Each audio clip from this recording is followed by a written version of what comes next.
Welcome to Homestead Miami, Season 1 finale race here for the Right Time ARCA Series, sponsored by CBS Custom Cars. This is the CBS Custom Cars 225, and like Will Smith said, we are going to Miami tonight. Lone qualifying is already underway as the crazy trains are about to start here tonight. Few cars have already been on and got their laps done, but we still have a few still on track. Brad Miner, your current champion at this point in time, 22.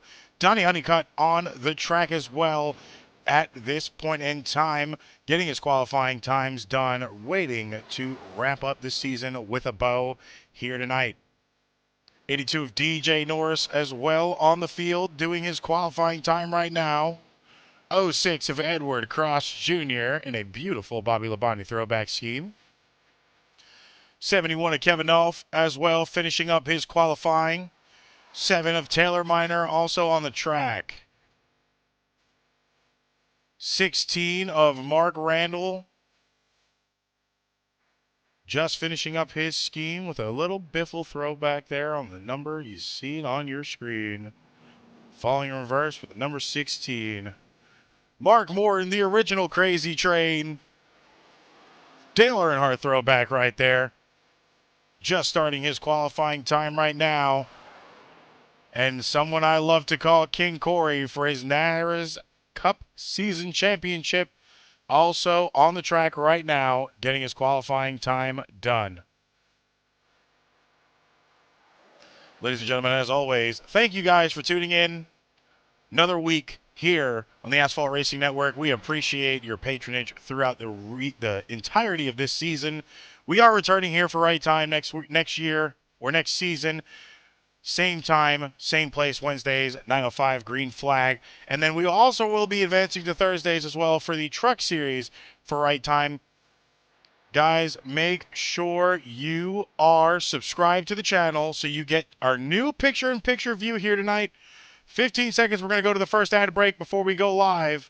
We're going to go ahead and snooze that for you so you guys don't have to sit through that ad. So we're going to snooze the first ad break of the night. I've already done one for you before, so you can enjoy that commercial free. Five first minutes of racing if you are signed up for Twitch. Or if you aren't signed up for Twitch and you have Amazon Prime, you have one free sub a month. Go ahead and use that sub on the channel if you choose to. And then, of course, if you do have the availability to, go ahead and just subscribe to the channel. Get your ad-free racing. Watch the picture-in-picture live. Commercials, non-stop racing action on the right-hand side. You know how we do here on a weekly basis. But as always, my name is Tyler Jones, and I'm here for the final week of Season 1. Qualifying now officially done. Gridding positions about ready to go.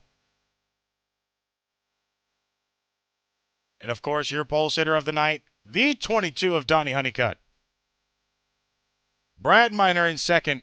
Chris Sprecher in third. Mark Morton in fourth. Corey Rainey starting off in fifth place. Rounding out your top five at this point in time.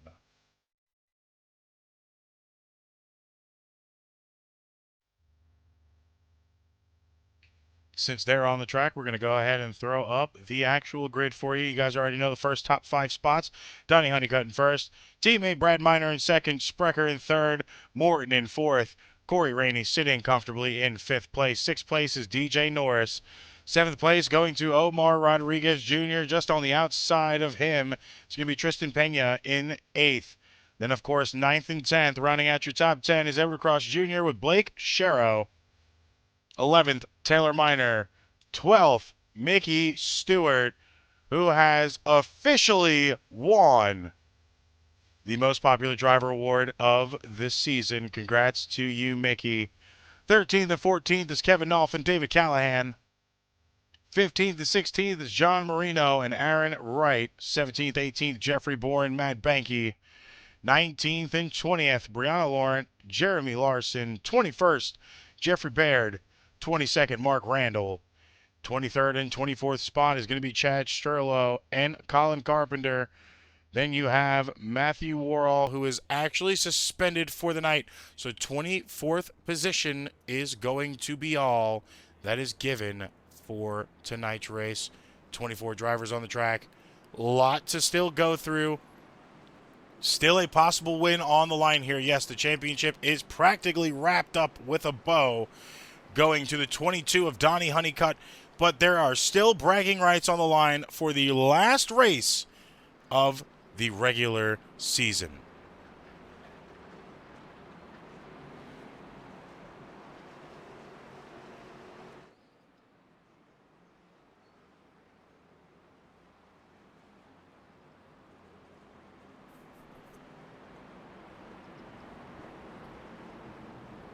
Now, of course, everybody getting on the track, getting those tires warmed up, getting ready to go green here. CBS Custom Cars 225, once again, is the sponsor of tonight's race, and we appreciate you sponsoring us here on our Season 1 finale race tonight. It's going to be a good one. Pace car goes off. Green flag in the air. Boogity, boogity, boogity. Let's go racing.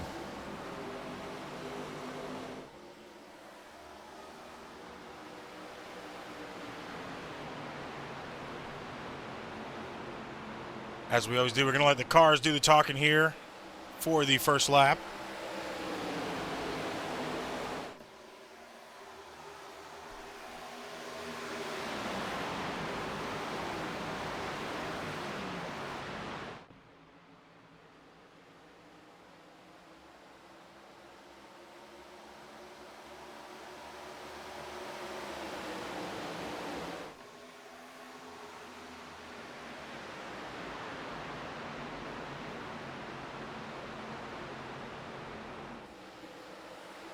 Donnie Honeycutt still holding the lead right here, right now.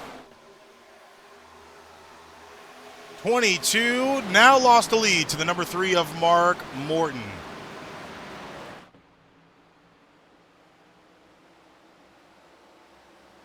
Too wide in the back end there for Morton. Morton's going to be able to get around and comfortable now. The 50 of Pena in second place. Donnie in third. Brad Miner in fourth with Sprecher rounding out your top 5.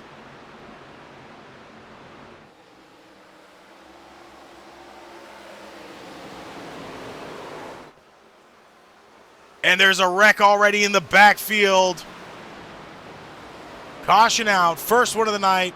Seems to be Sprecher involved with a 74 and 92. Already involved in the first caution here tonight. I know we are under ad break for our non-premium subscribers. We're going to go ahead and show that. We will show that once again when commercial break is done. Justin Baird right now, the 88, involved in that wreck as well. Let's go ahead and see exactly what happened.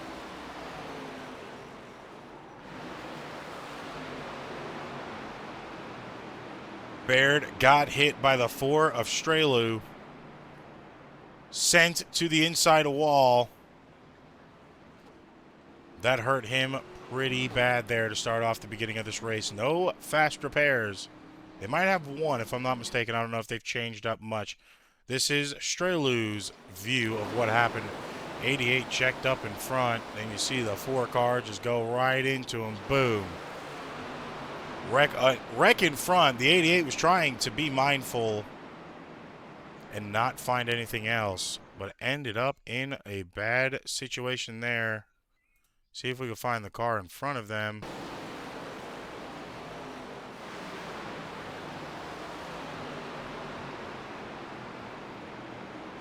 '74 Sprecher first off, so let's go ahead and watch his view, see exactly what happened here. That's a little late, ain't it there, bud? Go ahead and rewind it for you guys. This is the initial cause of the caution, 3 wide here.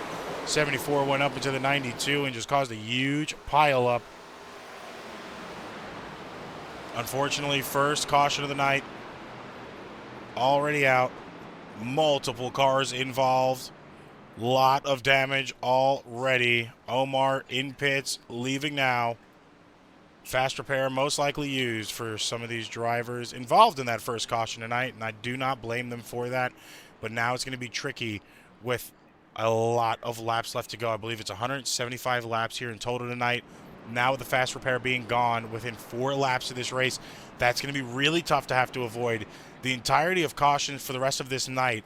And of course, you know, just the rest of the race itself, you can't really say exactly what's going to happen.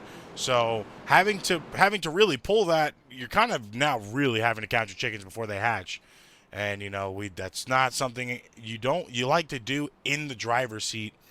You know, especially with it bragging rights being on the line, a top 3 finish possible in points as well. I mean, Donnie Honeycutt already has the championship wrapped up, but you still have 3 people fighting behind him to finish in the top 3, and of course 9 other people fighting behind him to finish in the top 10, and that could affect their nights.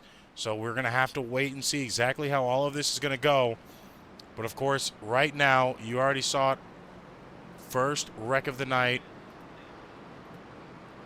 Now under pace. Back green this time. Mark Morton, your leader, at the point in time of the caution, and will be taking us back to green flag.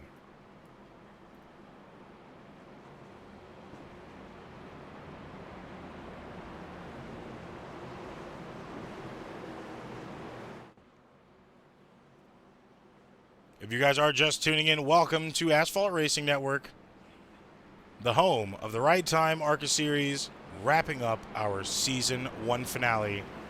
CBS Custom Cars is our sponsor tonight, and we couldn't be any happier with the amount of sponsors we've had this season. Guys, like I've said, be sure to subscribe or hit your Twitch Prime sub if you haven't. I've already snoozed as much as I possibly can on ads tonight, so the ads will be pre-rolled. I apologize for it if it's in an inconvenient spot. It's just unfortunate. I only get 3 snoozes. Back to green flag we go. Mark Morton in the lead. Donnie Honeycutt, Tristan Pena, Brad Miner, DJ Norris all rounding out your top 5 right now. Morton running good here so far. He's up 3 positions from where he started. Now really trying to dial it in and hold it all together.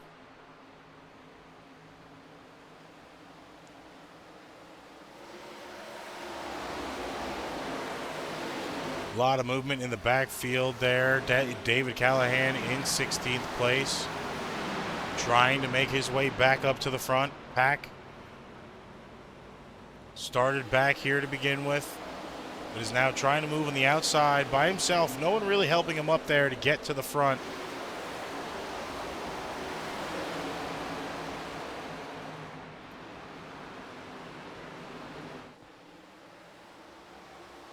Now, Morton, Pena, almost side by side. Pena's really starting to get a run here. Lot of advantage from draft. Mark goes to the high side. Could be a smart strategy, letting him go by. Doesn't have anything to worry about with him passing on that high side. Still side by side right now for the lead.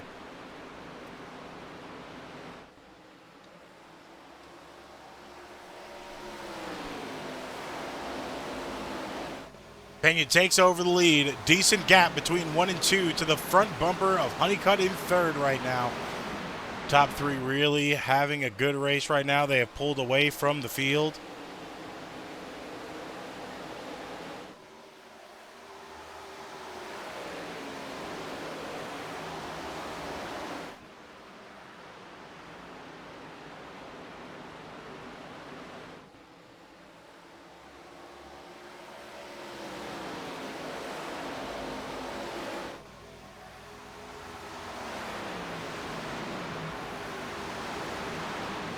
Now Pena getting a really good gap onto the 3 of Morton, almost a half a second back. Holding strong right now, not doing too much to really burn those tires early, but still holding on in that draft pack. Donnie Honeycutt sitting in 3rd comfortably right now. Matt Banky now in 4th place. On the side of him, to the inside, is the 78 of Aaron Wright. Wright trying to make a move and get up into the top 5. Now currently has that position, has a good run over Matt Banky, and now solidifies himself. Banky going to go a little over under. Another caution out on the field, most likely in the back end of the field.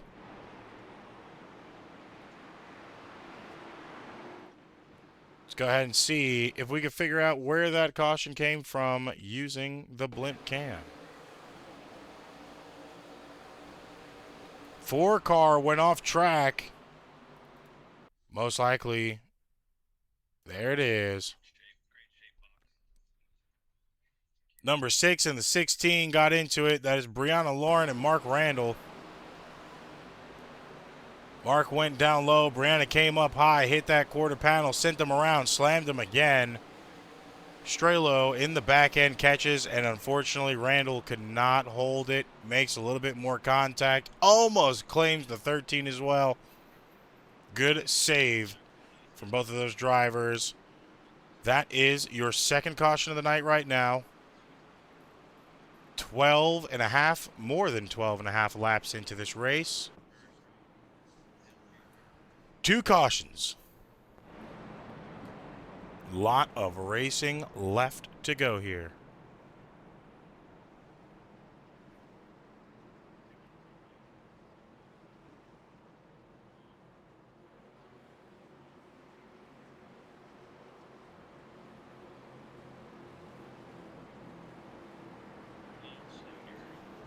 Few people into pits this time.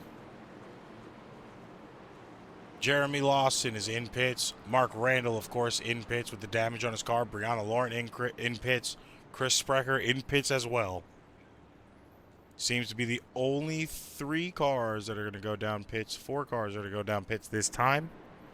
Tristan Pena, of course, your leader at that time of the caution, now finds himself in first. Going to be taking us back to green flag when we get that choose cone done next time by.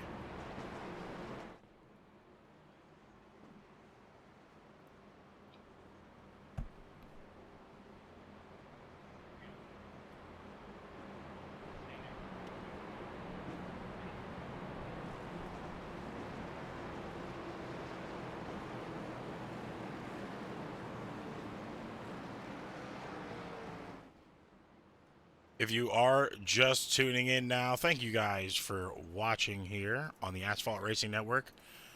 We appreciate your patronage. We appreciate the views, all of the support you guys give your favorite drivers in chat on a weekly basis. Make sure you are checking out the Right Time ARCA Series YouTube page. That is the Right Time Racing League on YouTube. Catch all of our replays uploaded on that channel. I would say 2 days after the race is over, but I normally have a bad habit of keeping up with that. Thank you, Jeffrey, for staying on my behind, because I do a lot up here outside of just us live. But make sure you drop them a follow. Make sure you drop us a follow here and keep up with all of our broadcasts. Right Time ARCA Series will be returning on the Wednesday slot next season. Thursday slot is now being taken by the Right Time Truck Series. Fridays and Saturdays will be the NARS Cup and Truck Series. Not in that order, but now NARS will officially be branded on Asphalt Racing Network right here on Twitch. So be sure to follow to keep up with all of the racing action throughout the entirety of the weeks.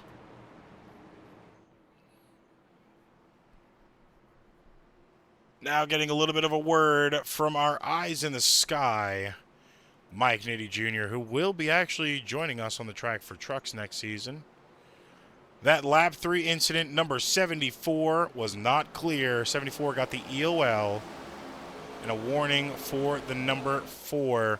So now that they're in the same situation again, probably another warning that they're going to give. We're going to wait to get another update from our race control, aka our eyes in the sky. We will have you updated on that as soon as we get the news. If you are just tuning in, Donnie Honeycutt will claim the season championship off of his points alone. Mickey Stewart gets the most popular vote of the season. So congratulations to those two. More awards to go here tonight, to be disclosed at a later date. Right now, green flag for the second caution of the night. Tristan Pena in the lead. Mark Morton in second. Donnie Honeycutt in third. Excuse me there, guys. Donnie Honeycutt in third. Aaron Wright in fourth place. DJ Norris rounding out your top five. Looking back at that fourth and fifth place driver right now on your screen. Lap 18 of 170.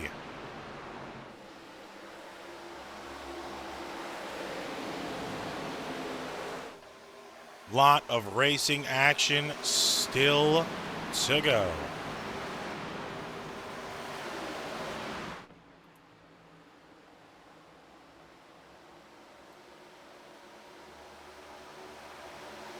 Now you're seeing the fight for fifth. DJ Norris, who we are following right now. Aaron Wright in front. Banky just behind. Norris trying to make the run on the inside of Aaron. Not able to do so that time by. Look at our mid-pack. 10th place right now. Omar Rodriguez Jr. was involved in the first caution of the night with the number 4.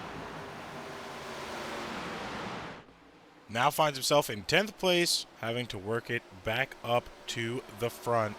Corey Rainey sitting just behind in 11th place. And look at that. We got the updated scheme from Rainey, sporting my Whatnot channel, guys. If you are looking for die casts, go to Whatnot, look up Young Hitta. You will find Young Hitta Collectibles. We have a show February 2nd. 124s, 164, some autos, and trading cards as well. Few autos, few crazy things up the sleeve. So if you're looking for die casts, be sure to follow on Whatnot and look up that beautiful scheme right there.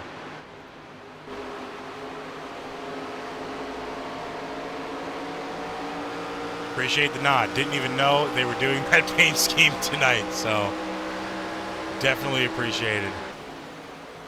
Back up to your leader right now, Tristan Pena in first place still. Holding along strong on that top line. Mark Morton, Donnie Honeycutt now starting to get to a fighting position just behind as they're slowly starting to close the gap on each other there. Donnie using that low line. We've been seeing Mark take advantage of this high side for a majority of this race so far. Lap 22 out of 170 right now.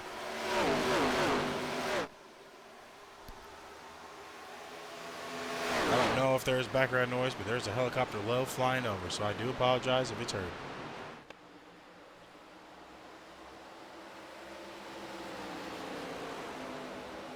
Look back to that fight for fifth. DJ Norris comfortably in fifth. Another wreck on the back of the field. Seems to be the 4 car once again. Let's go ahead and hit this replay and see exactly what happened this time by.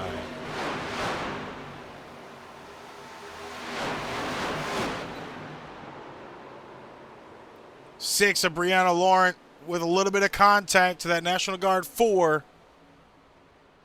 Get it from the blimp cam, roll it back once again, get it clear as day for you guys here.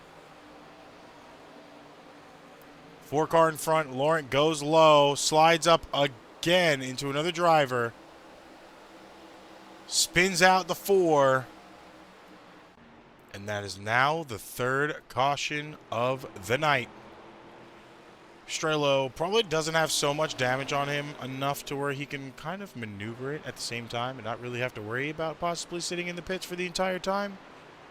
But still has a lot to go now as he is pushed all the way to the back in 24th. Time of the caution, Tristan Pena was your leader and still is your leader. Mark Morton in second. Donnie Honeycutt in third, Aaron Wright in fourth, with DJ Norris in 5th place. Not much changing within the top 5 right now. Not much moves early on, with really within the entire top 10. So kind of wondering how this is all going to go for them by the end of the night. If this is really going to make or break the racing. If we're seeing a lot of conservative strategies early on. You see the 50 there. Fake the pit. But you've got to wonder if this is really going to change some of the strategy early on.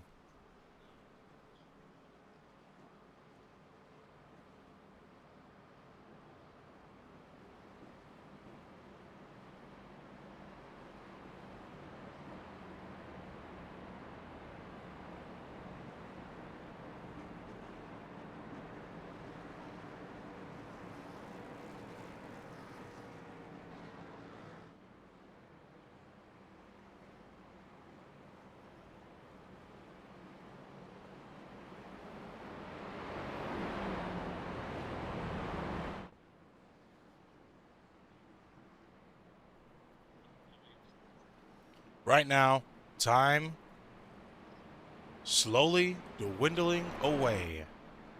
Getting nice and dark here at Homestead. It's going to be a difference maker on the track. Of course, at that point in time, when that does happen, you see the weather on the bottom right-hand side of your screen. Don't know why it's purple. 79 degrees Fahrenheit here. Northeast winds at about 7 miles per hour. Clear skies. Only 73% humidity, so not too bad. Winds wavering, of course, from 4 to 7 laps. 4 to 7 miles an hour. At this point in time, race recap, of course. 26 laps out of 170 already done. Your leader is the 50 of Tristan Pena. This is the third caution. 9 laps so far done under caution. Only 2 lead changes at this point in time. I'm expecting that number to grow before the end of this race. Keep the box on the bottom right-hand side of your screen for your leader at this point in time, and that will show who we are following actively on the track.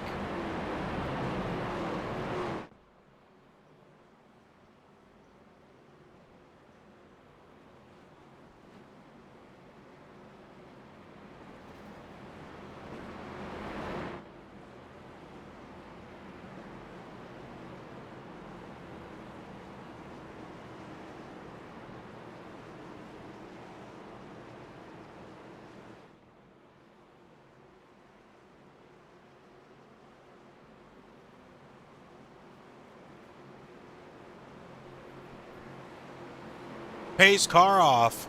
Number 50, Tristan Pena takes us back to green flag. Mark Morton on the outside. Donnie Honeycutt just behind the leader with Aaron Wright. Now in 4th place. Stacked up field. How long will they be able to last before they start to put that gap back on each other? And they all space out right now. Looks like we're almost going to have a 3-wide fight at some point in time for second.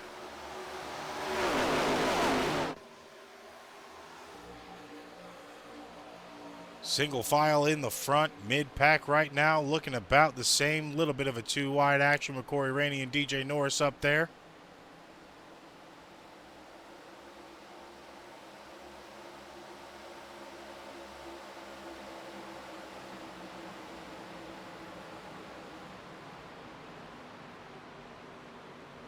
Looking really good right now. Mark Morton getting a good run to the outside of Donnie. Going to pass him for second place right now.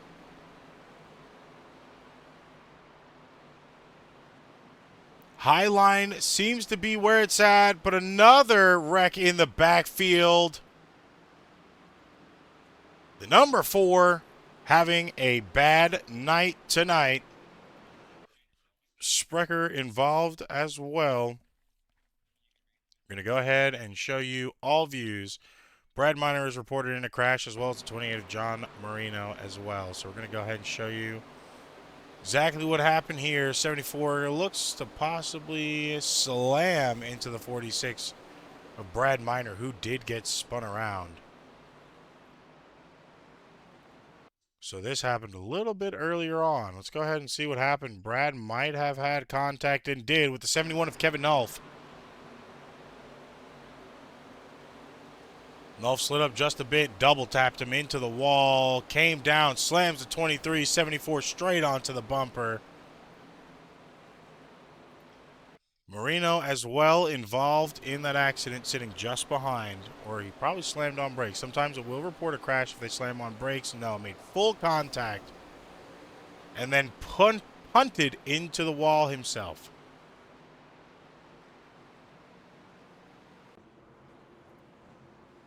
Fourth caution of the night. Yellow out again.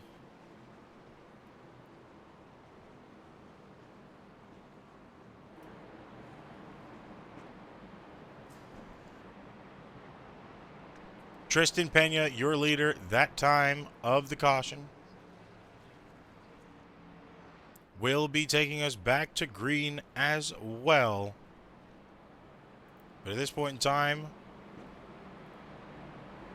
we're going to go to a non-stop view and hear a quick word from our sponsors.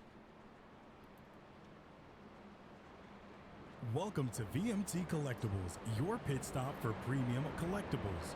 We specialize in authentic 118, 124, and 164 scale die-cast cars from top brands like NASCAR, NHRA, Where's that Hot Bass Wheels, Pro at? ERTL, GMP, and Auto World. From rare chase pieces to limited edition releases. But we are more than just die-cast. Explore our curated section of retro video games, action figures, and hard-to-find collectibles that fuel nostalgia and passion. Live on Whatnot for heart-pounding bidding wars and instant deals. Can't make the stream? Be sure to follow us on Facebook for previews of upcoming shows at VMT Collectibles. Once again, that is VMT Collectibles. Did you know Toyota has 3 NASCAR Cup teams? We got Team 2311, owned by this guy, and 3-time Daytona winner Denny Hamlin. But Denny Hamlin races for another team, Joe Gibbs Racing. Yeah, Super Bowl winning head coach Joe Gibbs. They both share the track with Legacy Motor, co-owned by 7-time Cup champ Jimmy Johnson. 3 epic teams, 4 legendary owners, all going after 1 cup. Now you're up to speed. You in?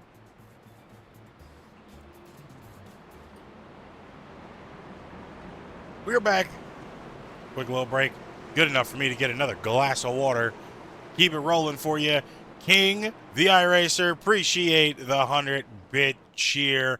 Thank you very much for that, guys. We do appreciate all of your support here. Pace car should be off this time. Tristan Pena taking us back to green. 4th time tonight. Green flag in the air. Lap 31 now completed at 32 of 170 this time by.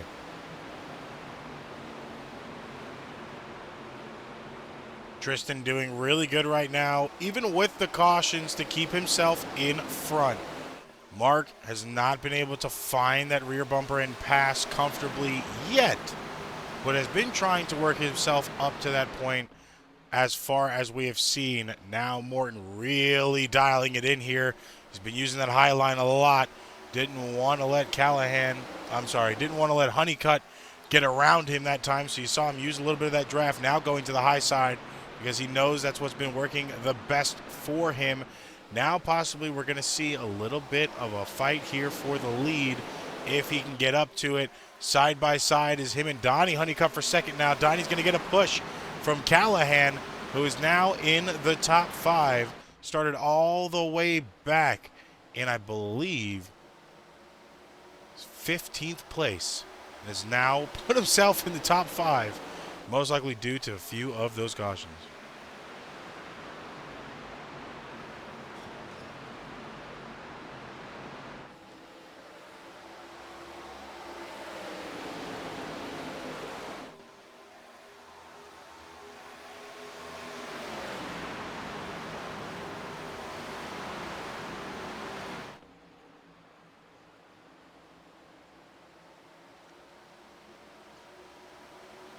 Now Donnie Honeycutt trying to get around Pena. Made a really good move to get around Morton there.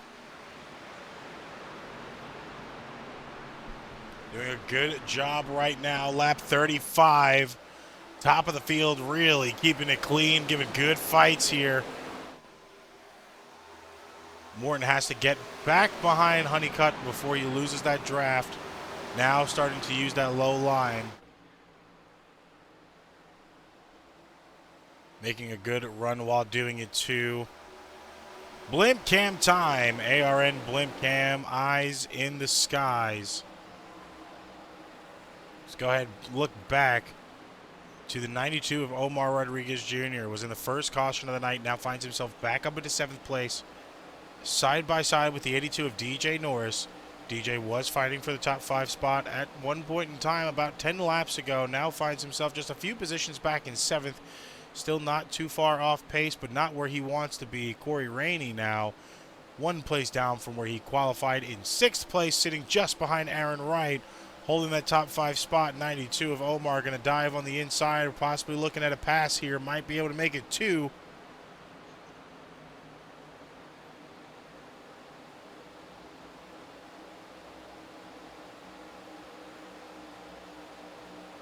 Lost a lot of that draft. Let's go a little bit further back in the pack. Matt Banky sitting by himself in 9th. Sherrow not too far behind in 10th. Taylor Miner in 11th with Sturlo and Edward Cross in a pack there. Only 3 cars, and they are fighting for that 10th place position right now.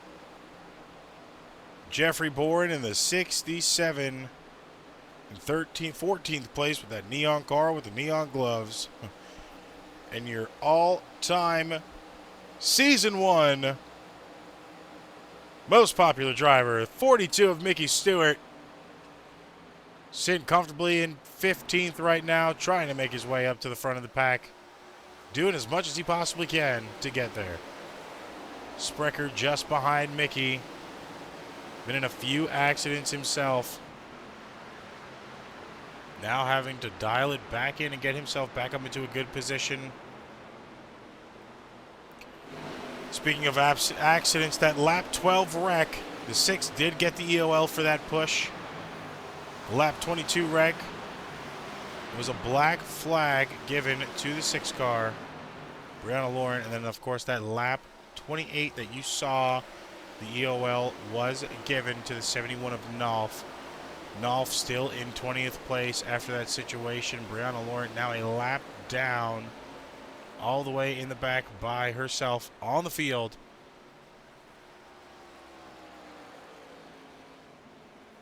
Brad Miner on the track, 3 laps down. Huge wreck he was involved in earlier. But going back to your leaders right now, Tristan Pena still in the lead. Honeycutt not too far behind. Mark Morton a few tenths back off of them. Callahan in 4th place, almost 1.6 seconds back from your leader in total, with now Omar sitting in 5th place, 2.2 back from the 50 of Pena.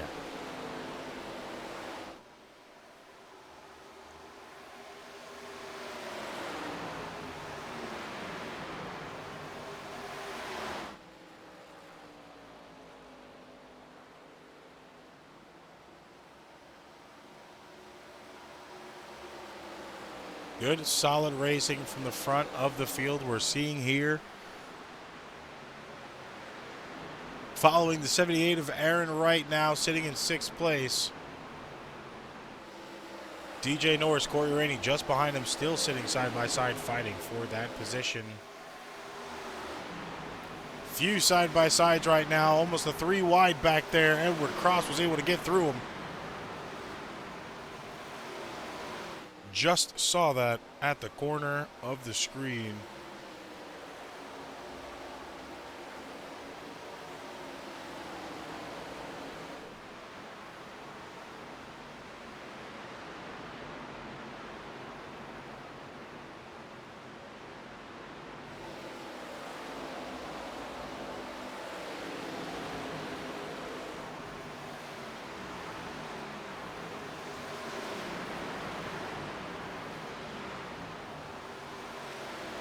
Now that fight back here in 9th is kind of simmered out. Back to your lead. Donnie Honeycutt now has the lead. Advanced over the number 3 car, 2nd place sitter of Mark Morton at this point in time.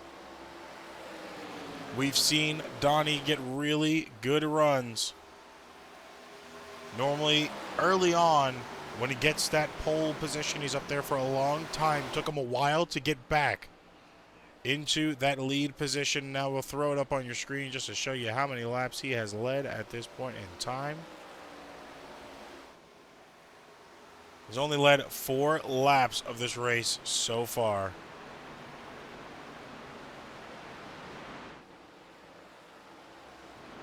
Tristan Pena, who went into pits, led 34 laps of the race up to that point in time.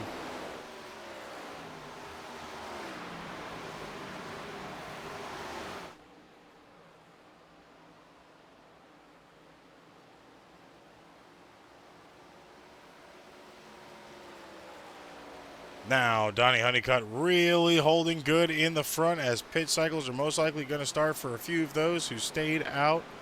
Banky as well in this time.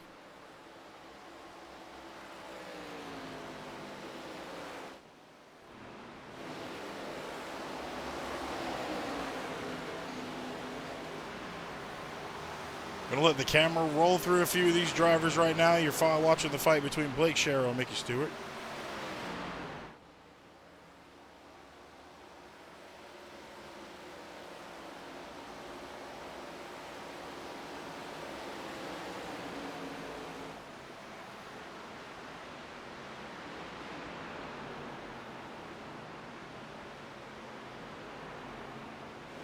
'74 Sprecher now sitting good in 7th place, trying to gain as many positions as he possibly can after all of the wrecks he's had to deal with, and is doing pretty good so far at this point in time, but still having to do a lot to gain most of his momentum back now.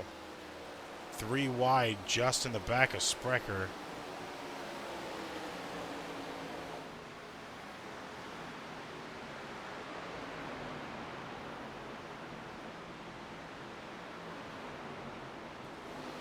Number 3. That's Mark Morton in the tracker scheme, trying to navigate through some traffic. He went into pits, sitting in 17th position now. Now having to roll through the field, makes it up to Donnie. This point in time, Omar is your leader. David Callahan is sitting in 2nd. Corey Rainey in 3rd. Cross in 5th. Strelu now puts himself in 3rd, passes 2 cars there. Edward Cross in 4th, and these are most likely the guys that still have to go down pit road right now, but a big pack. They are all racing a little bit staggered here. Got to wonder how long it's going to stay this way before an accident happens. We're going to go to that blend cam in the sky and pay attention to the racing here. Watch the different lines being ran.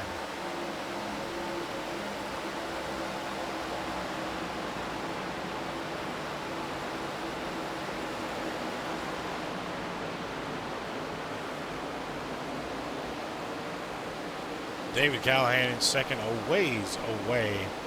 Omar 1.2 seconds above that 2nd place car.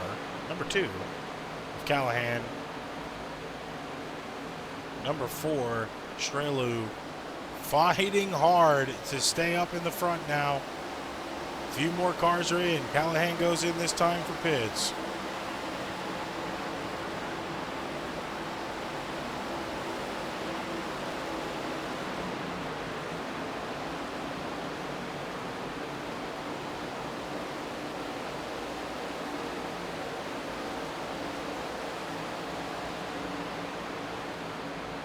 Pit cycles, of course, now beginning. The question is, how long can Omar stay out on the field?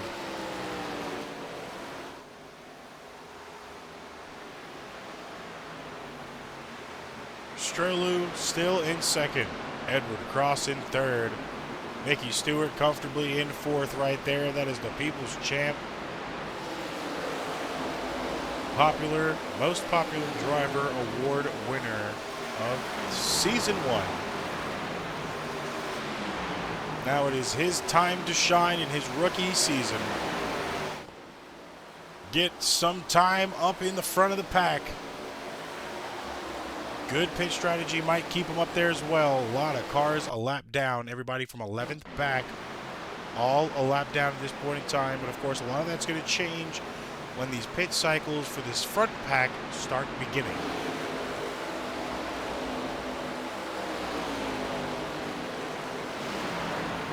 You see two side-by-side fight right there between the 74 and the 42 for fourth. 74 gets a good run on the inside. He's going to be able to pass Mickey there. Mickey now going to have draft, so that might help him a little bit in the fuel run.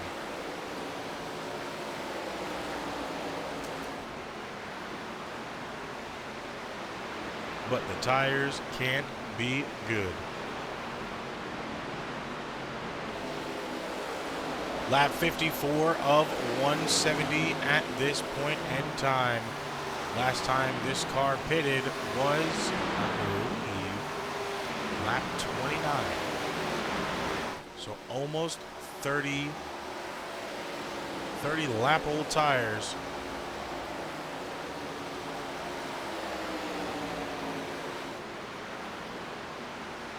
Top 5 still all in order. Just outside of the top 5 is the 88 KFC Justin Baird. He has got a lot of room around him. Has to make up some time to get back up to the front. Go to the inside view of that car right now. This is what it's looking like for Baird right now in front of him.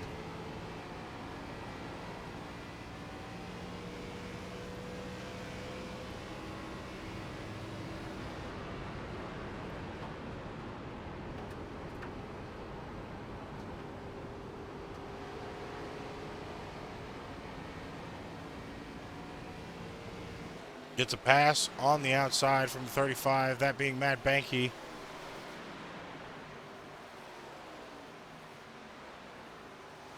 Omar still holding the lead strong. Has Honeycutt just in front of him now.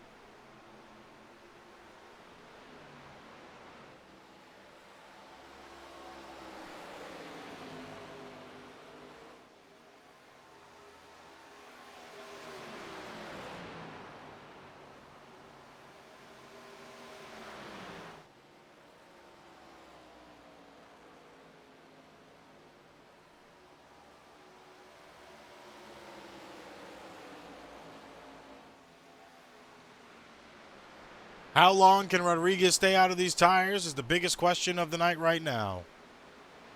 He's doing pretty good so far where he's at.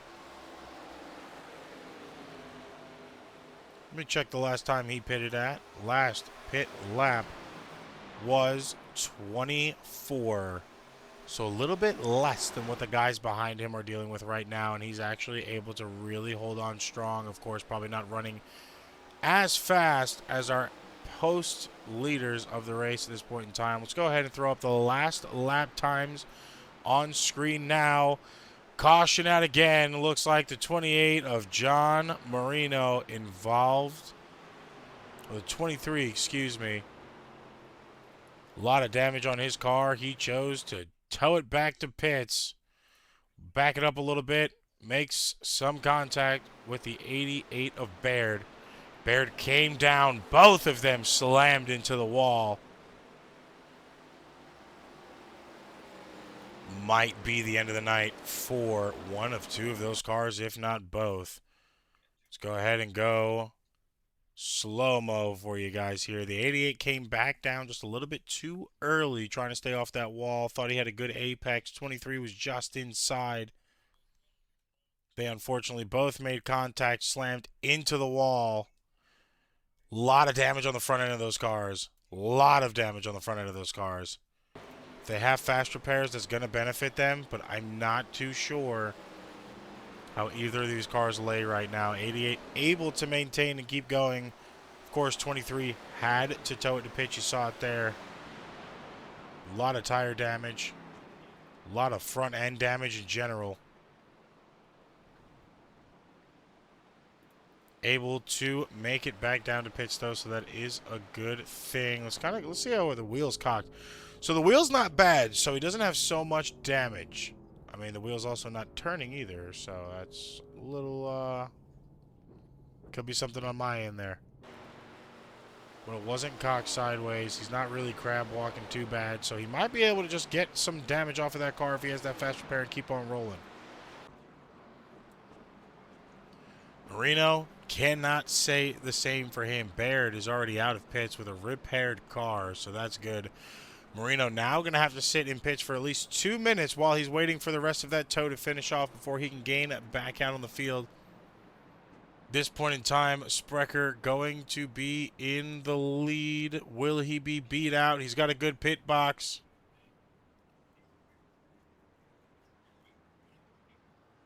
Does not. Omar gets the jump out. Mickey Stewart in second. Edward Cross in third. Sprecher in fourth. Sturlo in fifth. Mark Randall in sixth with Jeffrey Bourne in seventh. Tristan Pena in eighth. Mark Morton comes out ninth. Donnie Honeycutt rounding out your top 10 for the fifth caution. Interesting start to watch here. Mickey Stewart, the people's champ, now up within the top 3.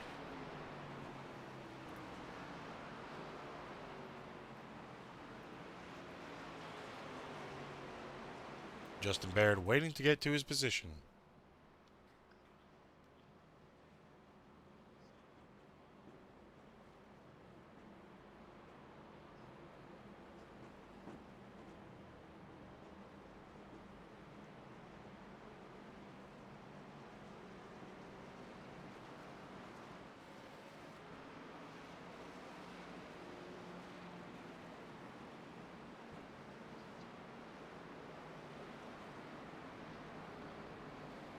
This is going to be interesting, guys. I can't say it enough.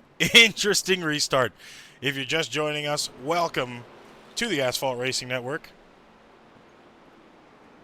for the Season 1 finale race here at Homestead for the Right Time ARCA Series.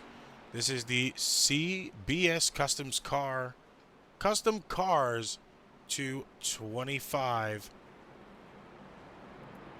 And it will wrap up an amazing Season 1 for the Right Time ARCA Series. Cannot wait to see what is in store for Season 2. Jeffrey taking the reins of Season 2 ARCA as Aaron takes the reins for Season 1 of Trucks. Is going to be very interesting. Both series will be broadcasted here Wednesday, same time, same place. Thursdays now for the Truck Series, so be sure to watch up when we start back up for ARCAs, when we start back up for that as well.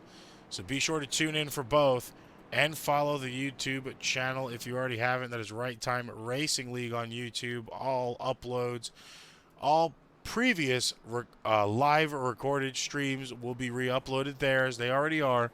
And, of course, little short videos throughout the week. So make sure you're at least watching a video. Give them a follow or a subscription, excuse me, as YouTube says. Subscribe to the channel.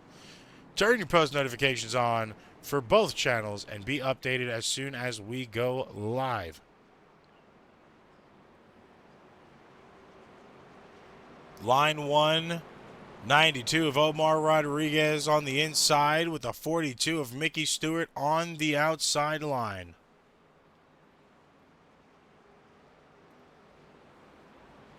Looks like we had a little bit of an accident under caution. Regained. Everybody now back up together.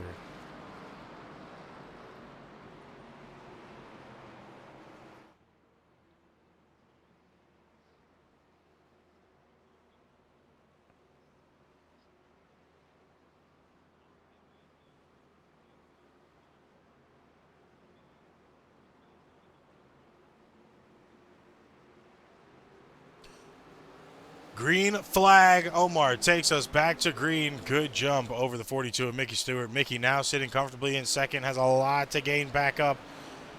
Edward Cross in third. Sprecher in fourth. Pena in fifth. Mark Randall now in sixth place with Donnie Honeycutt just behind.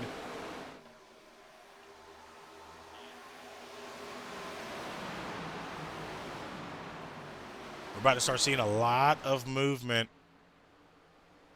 A lot of movement within this top 10. I could already know it. Already see it happening. 3 wide. 3 wide for sixth place right now. Mickey is losing a little bit of that steam needs to get in some draft.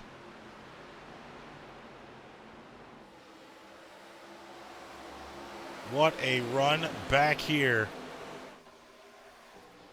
Cars everywhere. A little bit of contact with the 4 and the 3. Welcome to Homestead Miami.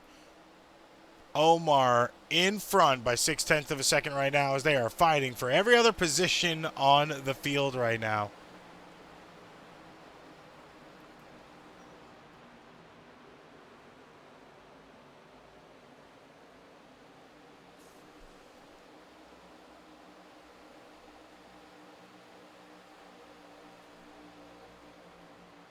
Looking pretty good right now as we are leading into lap 67 to start at this point in time.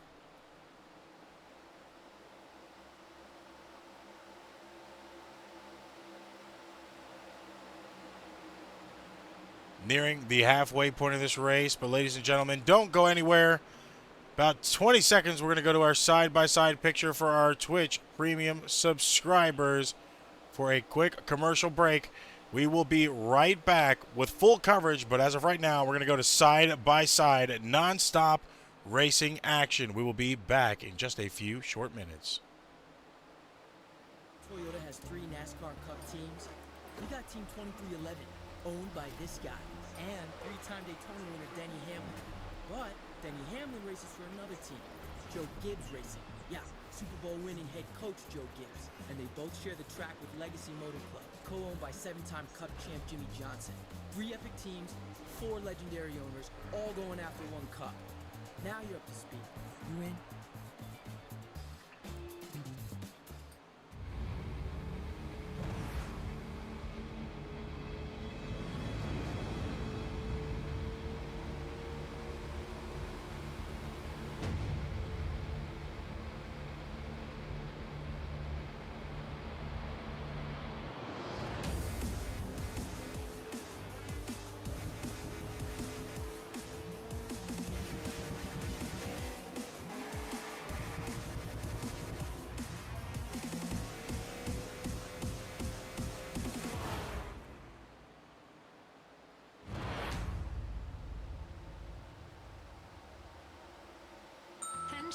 Summer is here, and you've got places to go. She's headed to a golf tournament. This one's headed to the beach. And he's headed to a music festival. And they know every good road trip starts right here. At Hendrick Automotive Group. We'll check your battery, tire pressure, top off your fluids, Check your cooling system. And do a multi-point inspection. extending the life of your vehicle. And keeping you safe. Anywhere you want to go. For free.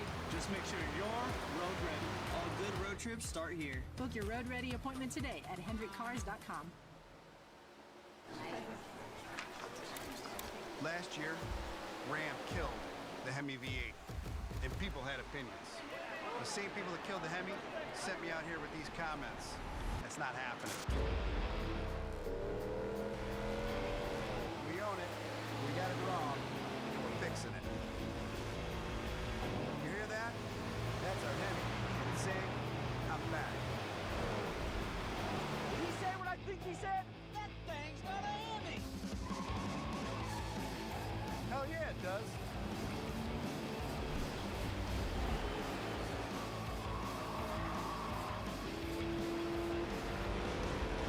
You want more? Buckle up. Ram's coming back to NASCAR.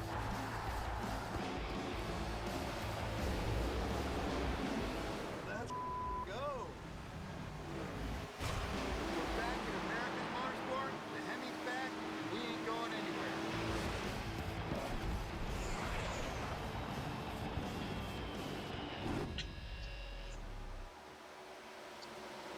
We are back here from commercial break, guys. Thank you for sticking around and waiting patiently. It is a tough being a one-man band up here, but we do need those few little bit of breaks so we can keep it comfortably clean and keep the energy for you all. Now, still looking at the front of the field, Edward Cross under that commercial break for our premium subscribers. You guys saw him get that lead. Now Omar sitting in second, Tristan Pena in third, Mark Morton in fourth, Honeycutt now making his way in fourth, pushing Morton to fifth. Sprecher just outside in sixth place.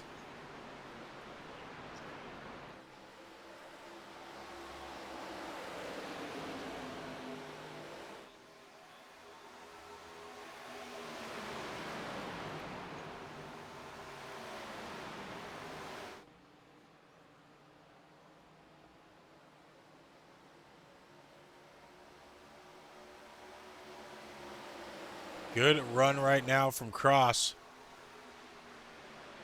Got to watch.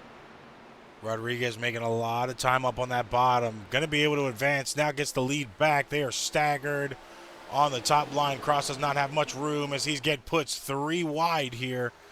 22 Honeycutt dives low, able to get around comfortably. Gains another position there, trying to fight for that lead. The 22 gets around. Pena now gunning for the rear bumper. The 92 of Rodriguez Jr. Side-by-side action for second place right there. Tristan Pena just barely off the rear bumper. Now Honeycutt manages to get around in total. A little bit of a push there from the 3 of Morton.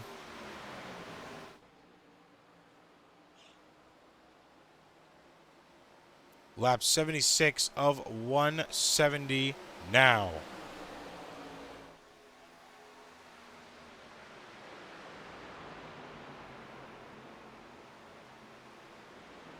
The 85th lap will make the halfway mark for us here tonight. And as of right now, everybody's doing a really good job on the field, trying to keep their positions, trying to keep it green, and trying to do as much as possible to put some time between them and the other cars on the field. Last caution kind of stacked it up a bit. And now this caution is going to stack it up again. Another caution out on the field. 6th caution of the night. Rodriguez still your leader at that point in time of the caution. Let's go ahead and look back. Looks like another situation with the 88 of Baird. Rewind. From that angle, looks like Baird came up into the 42 of Mickey Stewart.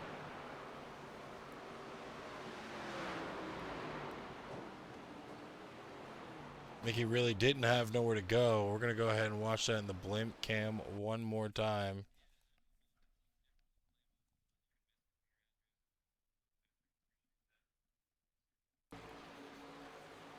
Baird might have thought he was clear. He was not. Unfortunately, spun himself around, went back down on the track, and collected the 46 of Brad Miner. Unfortunately, once again involved in another accident.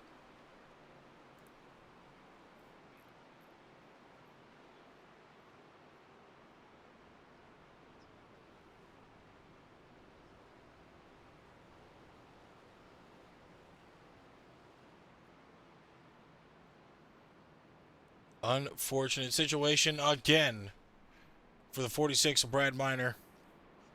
Most likely already had that fast repair off on that car and now finds himself in a little bit more trouble now, having to navigate the rest of this race.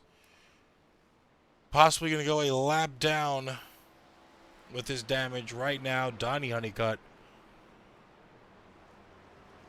holding the lead.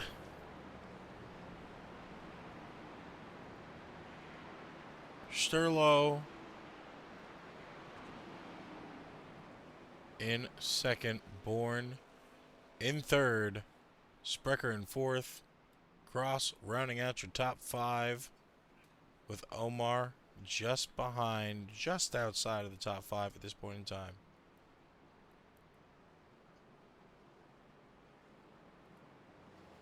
You know, I haven't done it all night. I need to do it.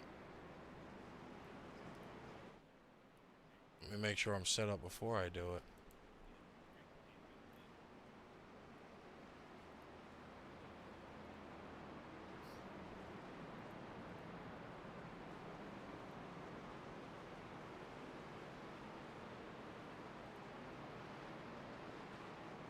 One of the few last times of season 1 we could do this. We're going to pop in with race control. And was not clear. And then he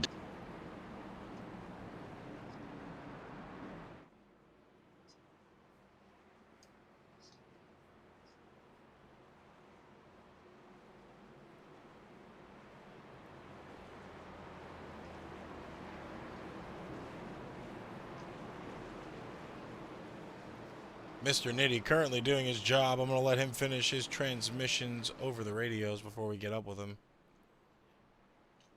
Mike, you good now, boss? Hey, how you doing? Hey, you already know what time it is, man. Insider scoop.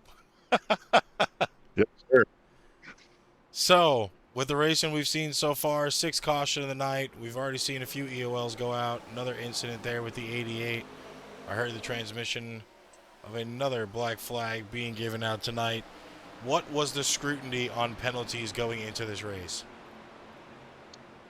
So pretty much similar as in the past. If you're the cause of the incident or it was avoidable contact, it's going to be an EOL. If there's a second incident, then it'll be a black flag. Tonight, there was a little bit of a miscue in the race setup, so some of the guys have extra um, fast repairs. So I'm trying to also keep up on if people are in multiple wrecks, making sure that they're not taking advantage of the miscue there.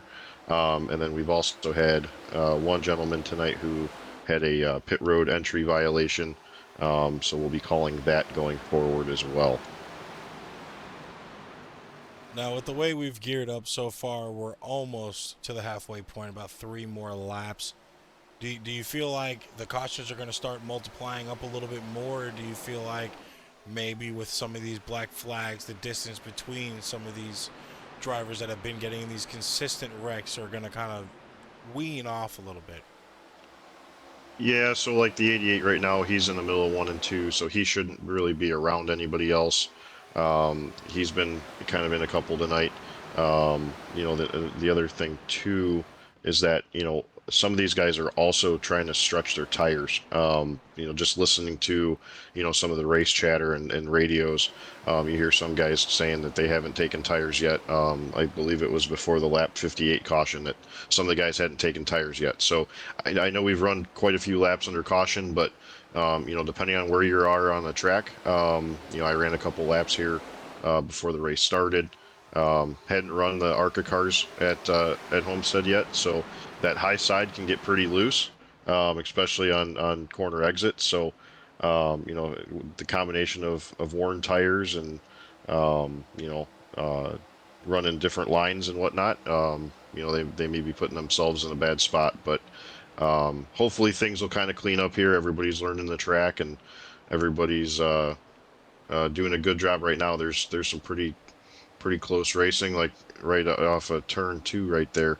Some of these guys are making some smart moves and letting other guys go. That's another thing I've heard on the radio too. Guys that say, "Hey, I know you've got fresh tires. I'm gonna let you go by."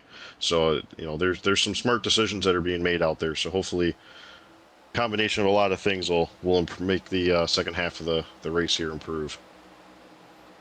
Well, as always, man, appreciate the insider scoop from you, the eyes in the sky here.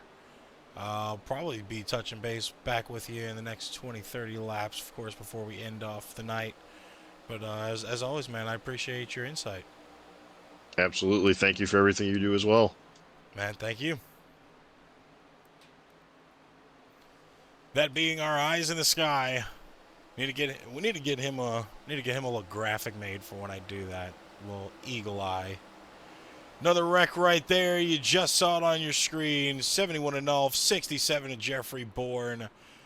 7th caution of the night out. We don't even need to go to replay. We could just back that up for you live. You just saw it on your screen.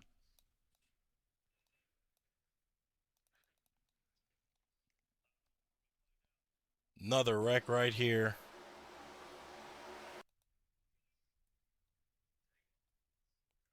Looks to be a racing incident. 16 a Randall, just in the wrong place at the wrong time.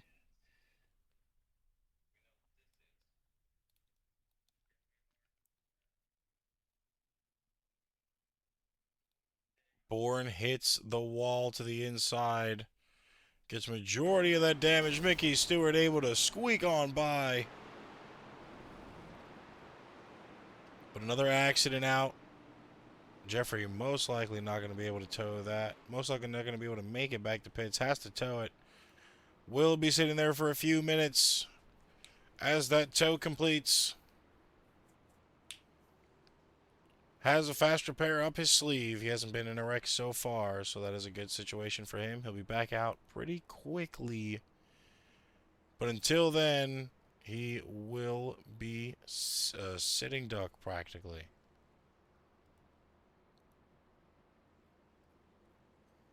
Leader at that point in time is the 92 of Omar Rodriguez Jr.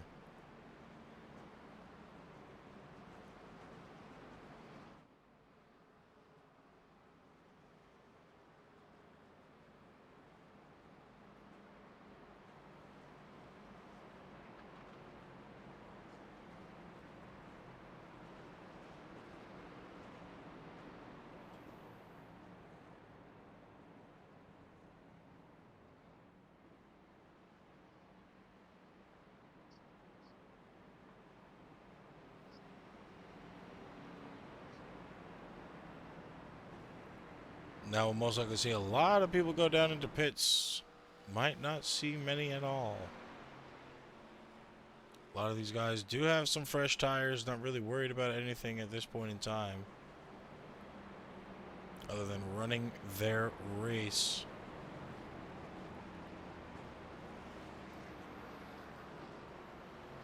Of course, Mark Randall in pits. A lot of damage to that front end bumper. Jeffrey still in pits as well.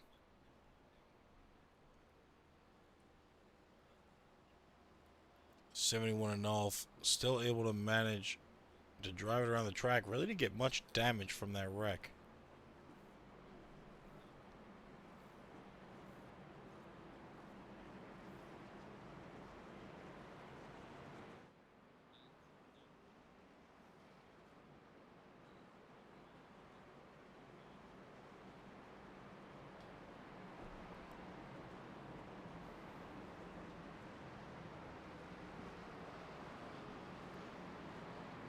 Pits will be opening.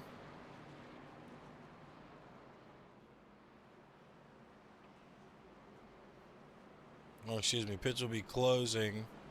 Mark Randall and Bourne still in pits. Randall probably parked for the night due to damage.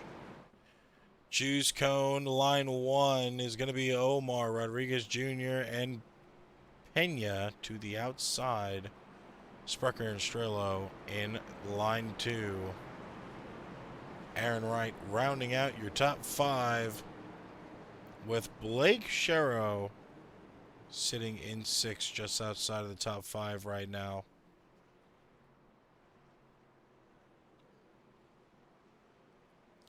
Pace car lights are off. We will be back to green as it dives off the track. Omar will take us back to green in the restart zone this time by. And there is already a huge pile up off the jump. 8th caution out of the night.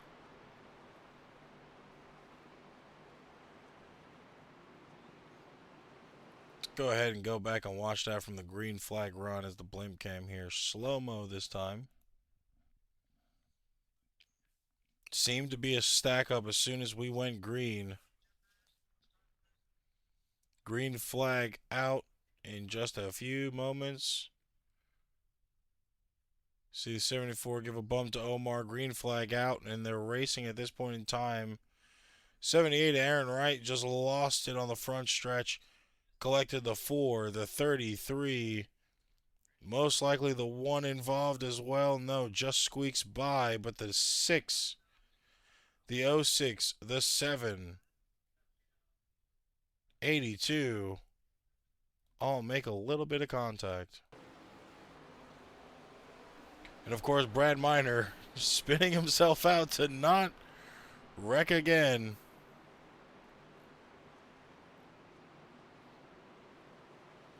88 of Barrett also looked to be involved in that.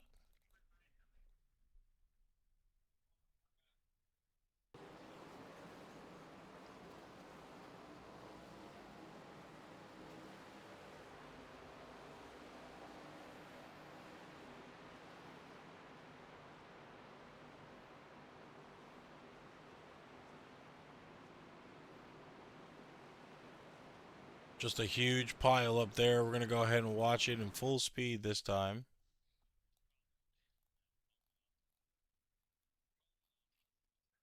Following Aaron Wright. There he is.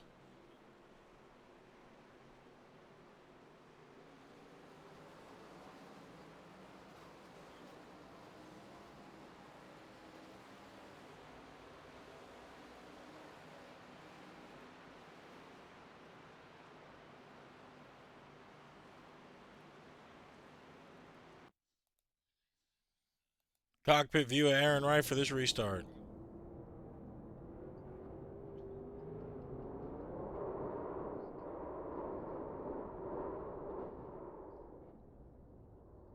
You can see he just made too much contact with that rear bumper and it broke him loose there.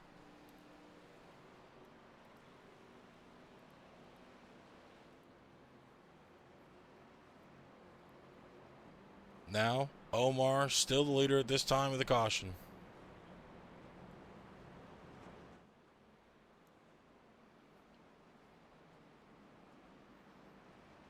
Tristan Pena still second place. Chris Sprecher in third. Banky now in fourth. Mickey Stewart making his appearance back up in the top 5 right now. Mark Morton just sitting outside in 6th with Donnie Honeycutt trailing in 7th.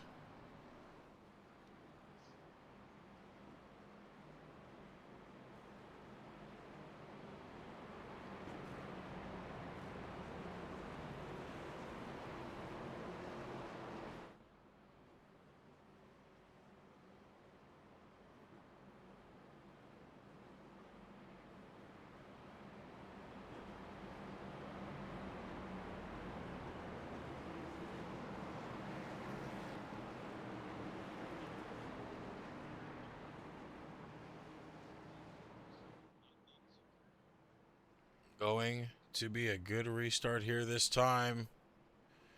Two guys in that front line that have been holding the lead a decent amount of times tonight, but Omar goes in.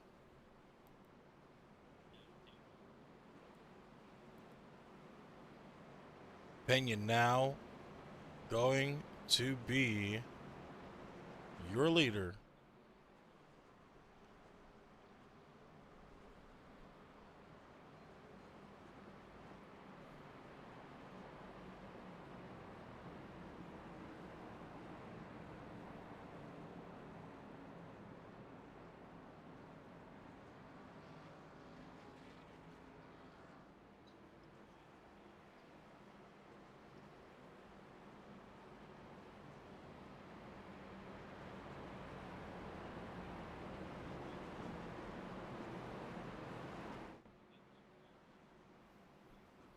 Pace light still on at this point in time.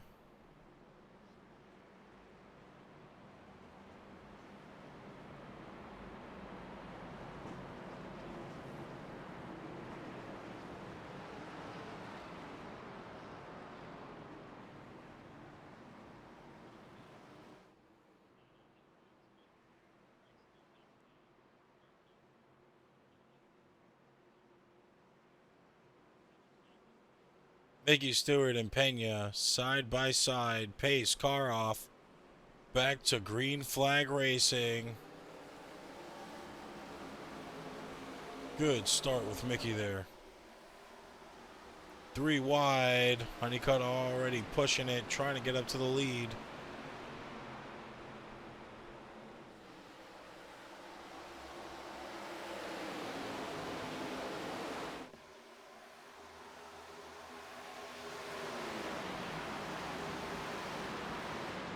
And Mickey Stewart already fell back a few spots from where he just started. Tristan Pena now in the lead. Donnie Honeycutt in second. Matt Banky in third.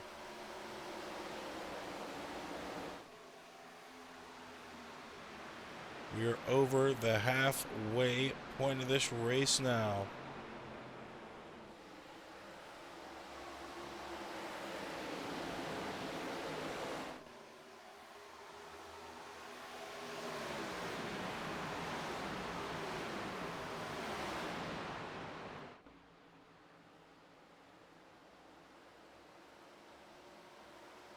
Now it's going to be a side-by-side fight for the lead.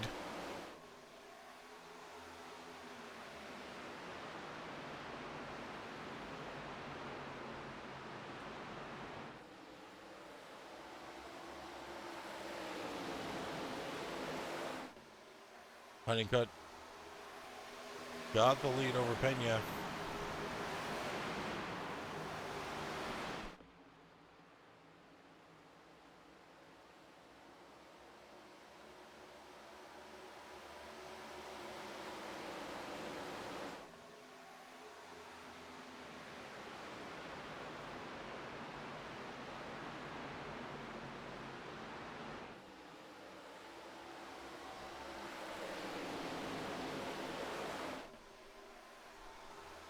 Lap 99 at this point in time. Donnie Honeycutt still in the lead, just over Pena right now. Not much of a fighting distance between both of them.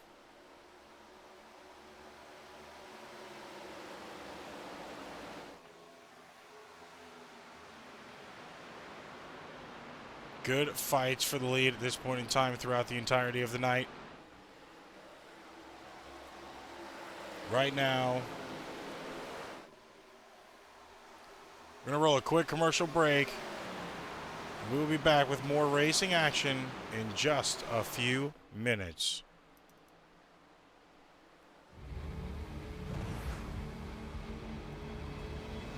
Okay.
We are back as another caution is out on the night. That will total the 9th caution of the night here.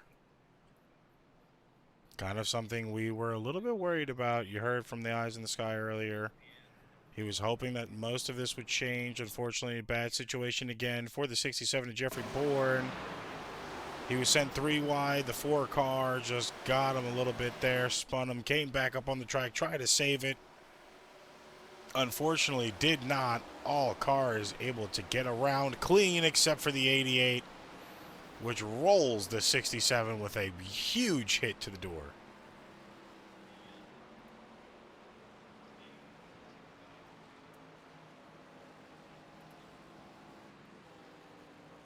Want to see that in the cockpit view from Bourne himself.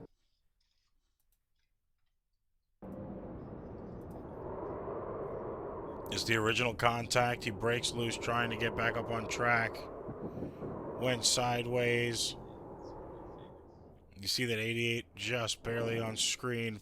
Full contact rolls him around.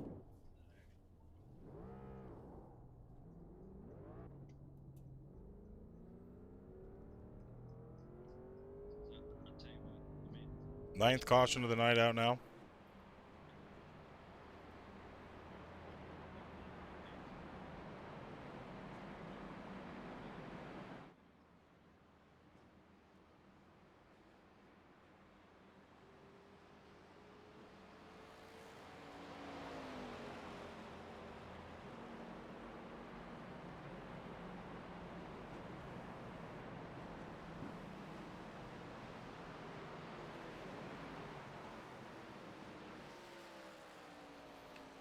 Now, 9th caution at a bad time. Pit cycles are most likely thrown all the way off now. Drivers doing what they can within reason to keep it green.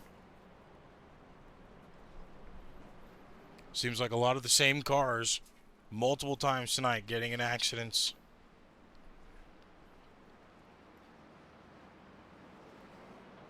Have to wonder what our race control is going to say about that one.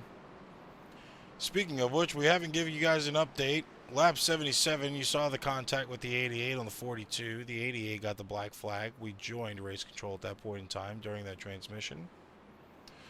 And of course, lap 87, the 71 of Nulf came up into the 67. The black flag was given to the 71. And then lap 90, the 78 spun tires on the restart, that being Aaron Wright. There was an EOL to the 78 that time by. Now, of course, Mike Nitty having to do his work again and figure out who's really at fault for that caution. Most likely going to be awarded to the 4. Could be deemed as a racing incident, but we will have an update for you when we get one. Right now, Pace car lights are off. Pace car is off the track. Honeycutt back in the lead from his pole position start tonight, taking us back to green flag. Mark Morton on the outside.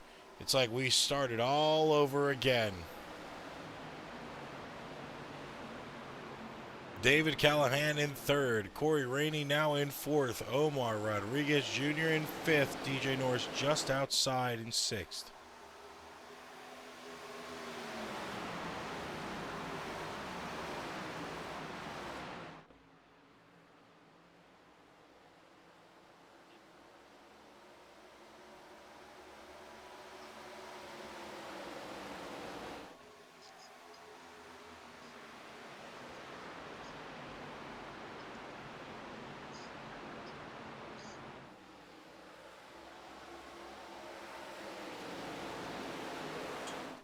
Honeycutt at lap 110 now, comfortably holding the lead. Mark Morton not trailing as bad as he was. You heard Mike earlier say that high line is loose. Mark has been doing really good at using it the entirety of the night.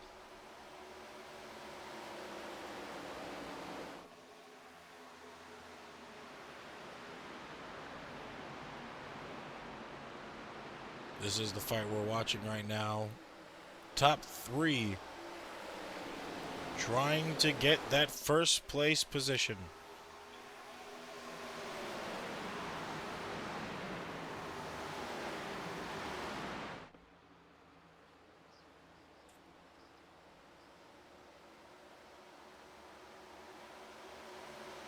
Honeycutt still maintaining the lead, only 0.2 of a second behind is Morton.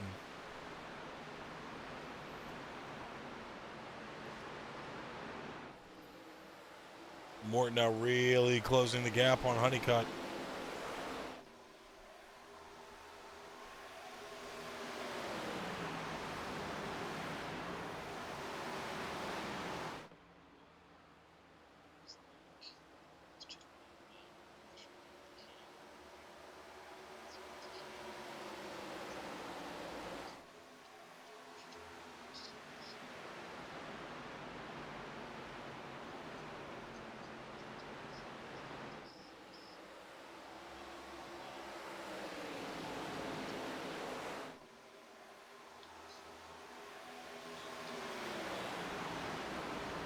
Now adding a lot more time to Morton. Morton was slowly starting to dial it in there, but it just didn't seem to start working out in his favor. Now has to get back in that draft to help. Corey Rainey still sitting in third. David Callahan just behind, making a move to the outside of the number one now. Rodriguez sitting in sixth now as Tristan Pena passes him for fifth. There's a side-by-side battle right now for fifth place. Pena's going to lose that one and have to fall back. Callahan losing a little bit of momentum up there as you're seeing on your screen, trying to get it back in the top line.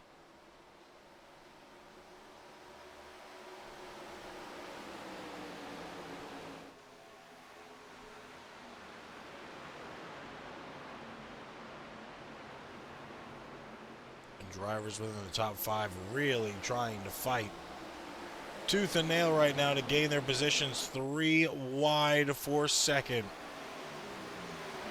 Callahan comes up in front of that 3 wide right there. Or excuse me, 3 wide for third. Almost 3 wide again. Callahan making a dive to get behind, to go low.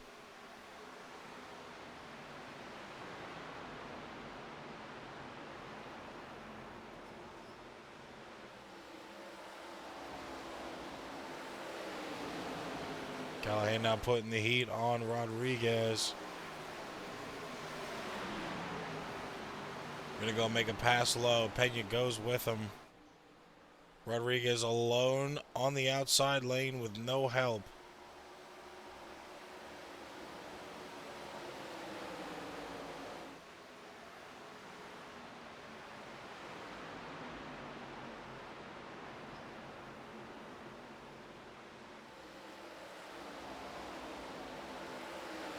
Callahan well around for third. Still has Rodriguez not too far behind. Now has to kill some of that time down to the leader, the 22 of Donnie Honeycutt, who is now well ahead of this field, fighting just behind him. Mark Morton still in spitting distance of the car, but there is a decent-sized gap between the 2 and the 3 car of Mark Morton and David Callahan.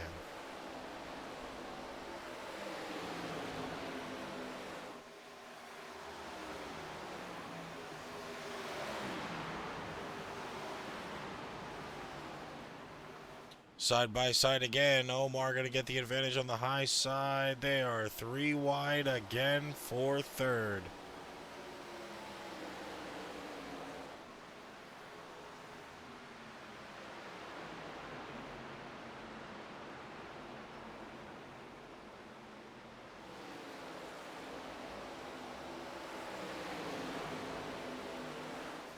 Lot of fighting going on up here now. Blim cam activated. The front of the pack is the third place sitter right now, Tristan Pena, with Omar Rodriguez diving low, trying to get that position.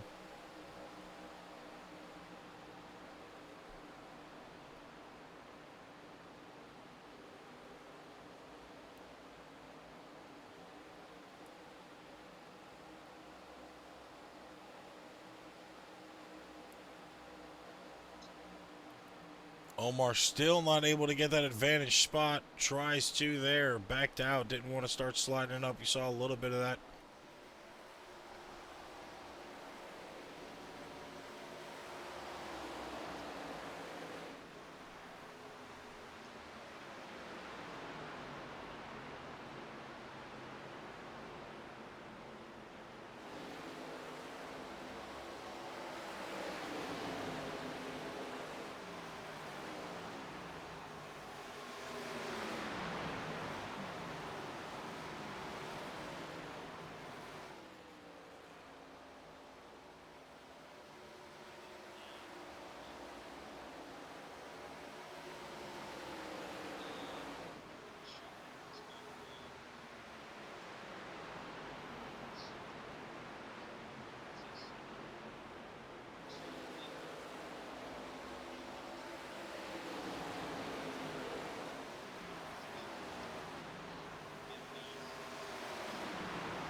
Tristan now doing good in his position.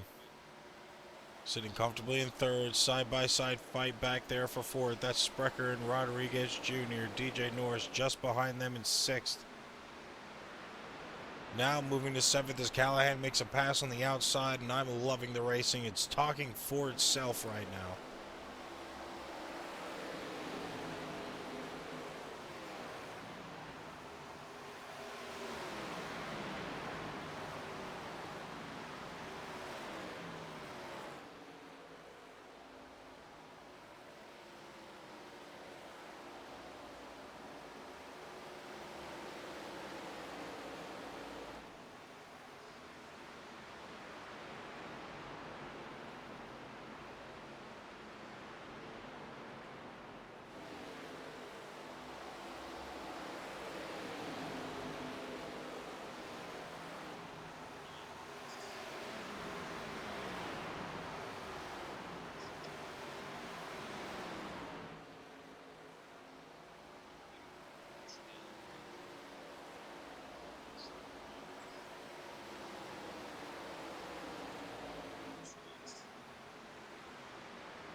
Still huge fights up here right now.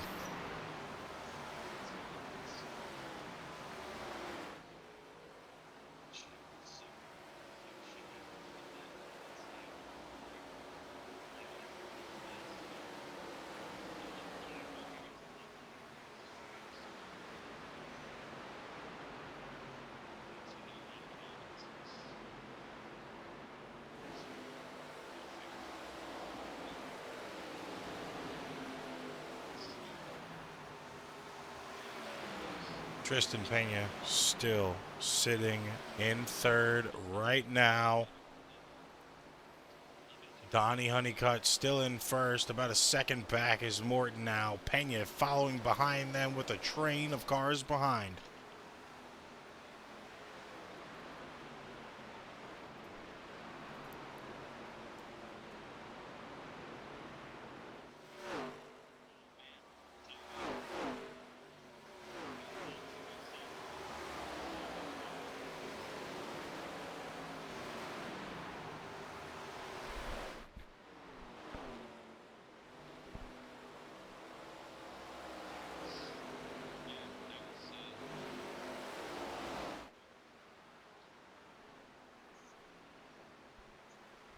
Wide cam there of Pena going around. You see the gap to the leaders in front.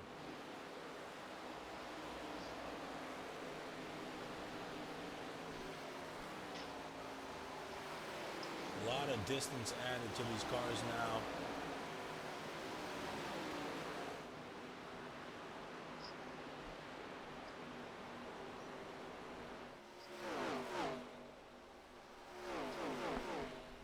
Field really spread out at this point in time, and I kind of expected this to happen.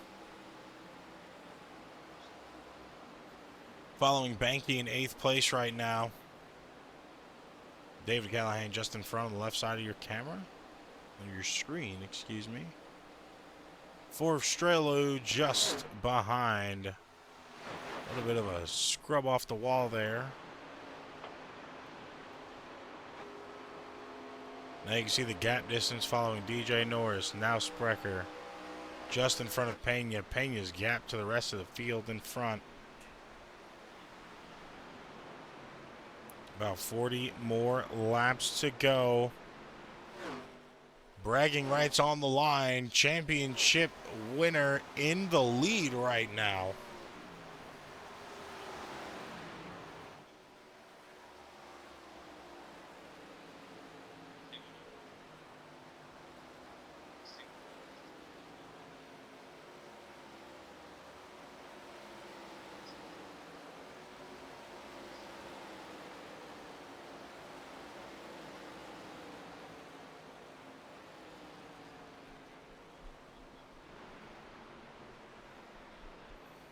Now pit cycles begin.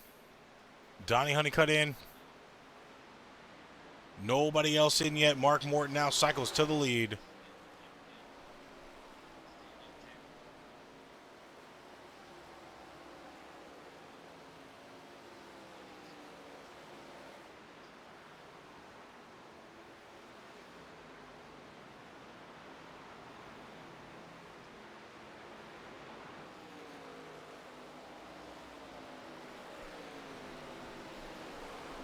Waiting to see who else will start their pit cycles soon.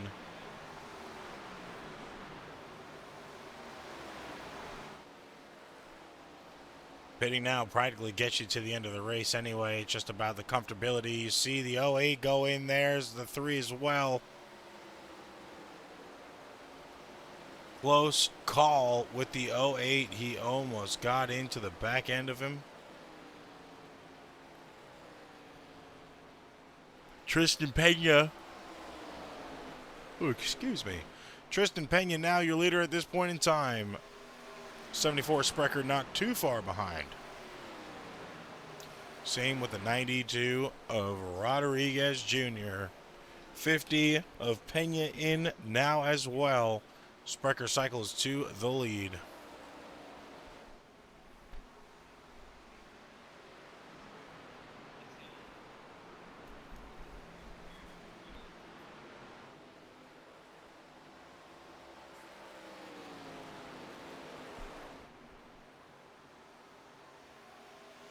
Omar not too far behind our current leader, the 74. Biggest question is, when is everybody going into pits? 94 in this time. DJ Norris as well in. 4-car into pits.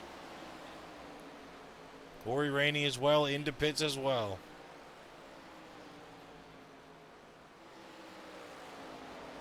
Sprecher still remains on the field right now. Last time he pitted was lap 107.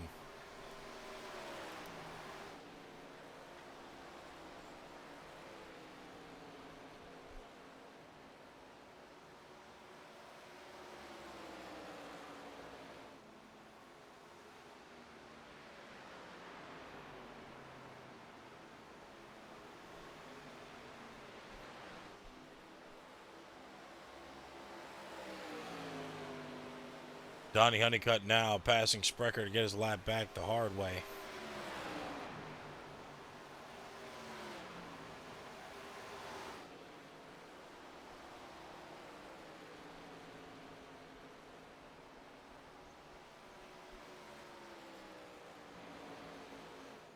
Donnie currently sitting, let's see if we can find him, in 6th place.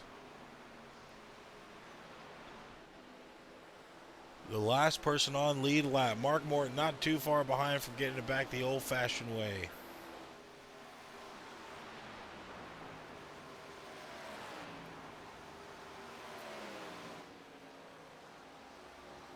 The question still remains, when is Sprecher in? Goes in this time. Mark Morton will get it back the old-fashioned way.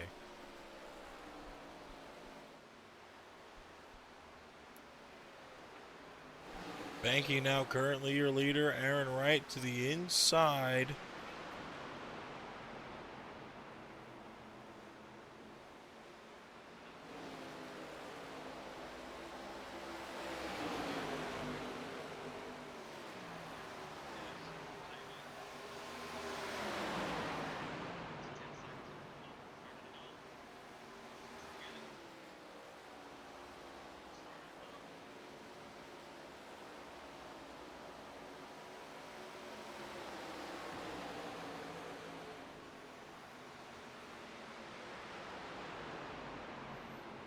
Three wide here right now. Matt losing the lead to Edward Cross. Taylor Miner now advancing around. Banky almost ran out of room there. A lot of movement happening up front.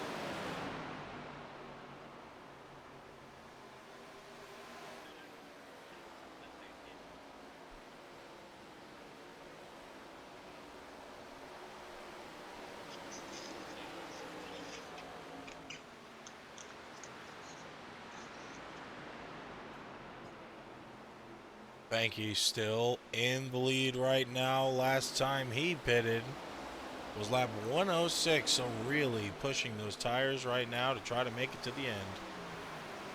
Question is, how long will he have in those tires left to stay on the track? Really the biggest question overall right now.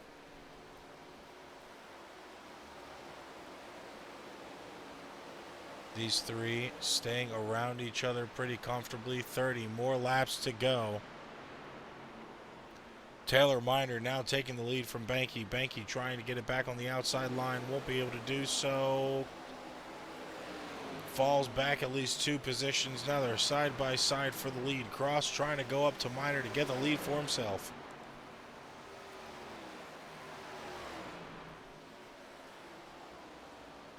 Cross takes the lead back. Banky goes into pits that time.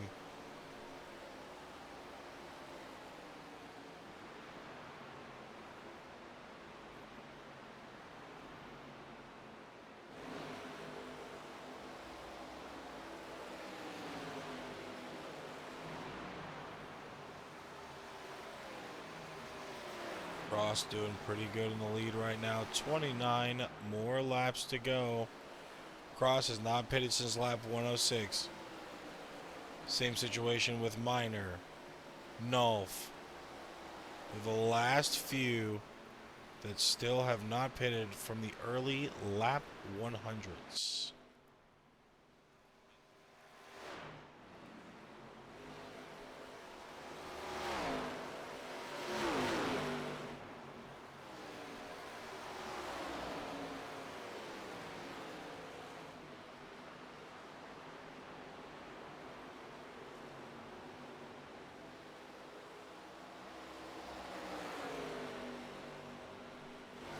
Still doing good in the lead right now. Little wide view angle here tonight.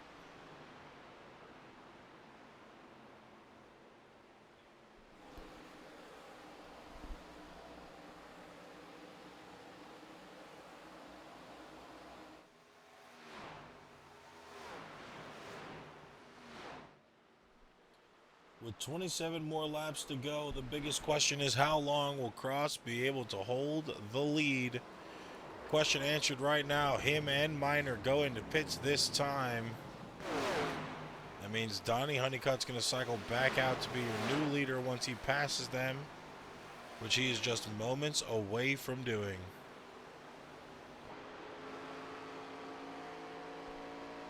Still have not hit pit stalls yet. Donnie crosses the line this time to regain the lead. 26 more laps to go. Mark Morton 1.1 seconds back from the 22. Donnie praying to keep it green. Everybody else praying for a caution.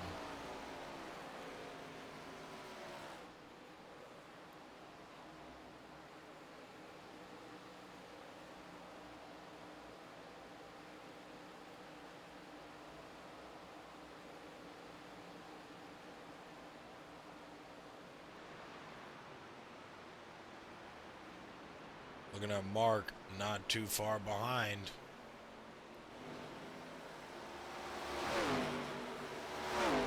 Honeycutt just passed. There's Morton. Then followed by Pena right there.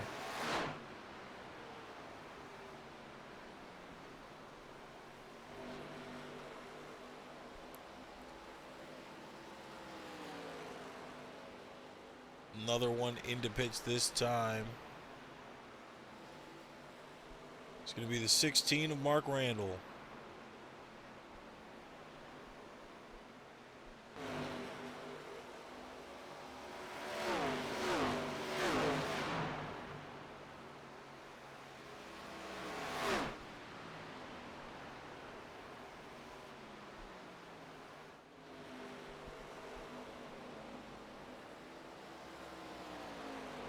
Donnie Honeycutt holding the lead strong now. 23 more laps to go. Morton slowly closing the door.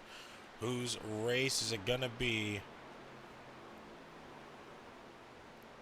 Few you are still here actively watching, put your guesses in the chat.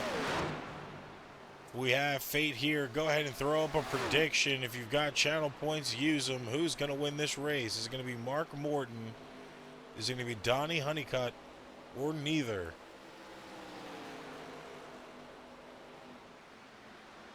Don't know if we could do a three-way. We'll figure it out. If not, it'll be between Mark Morton and Donnie Honeycutt.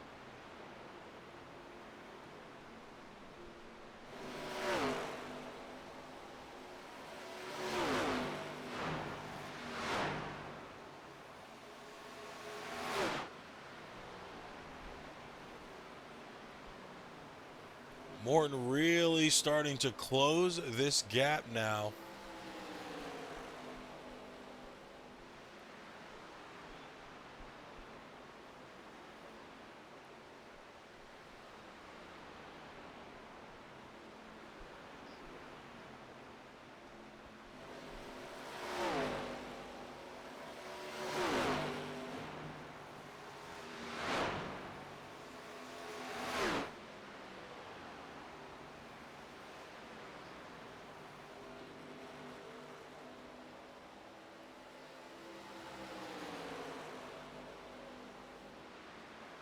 More laps to go. Morton is now on the back bumper of the 22.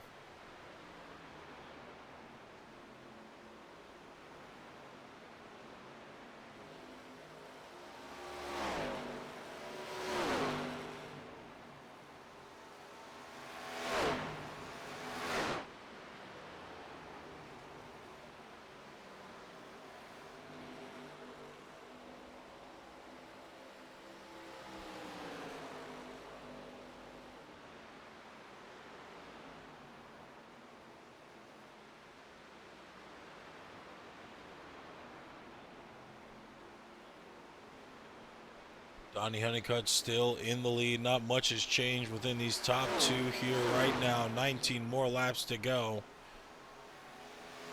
Anybody's race at this point in time.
$16 more laps to go. Morton losing a little bit of that strength to the front of Donnie.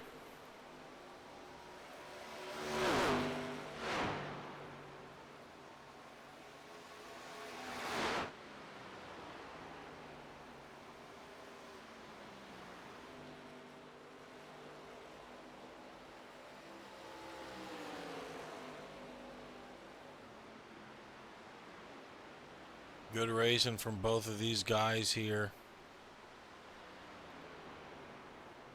Trying to get it done.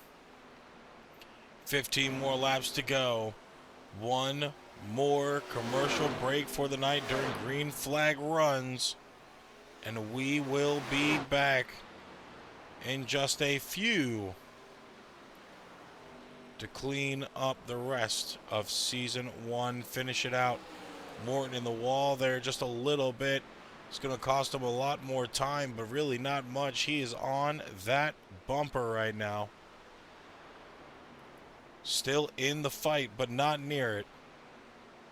We will be in nonstop side by side for all of our premium subscribers.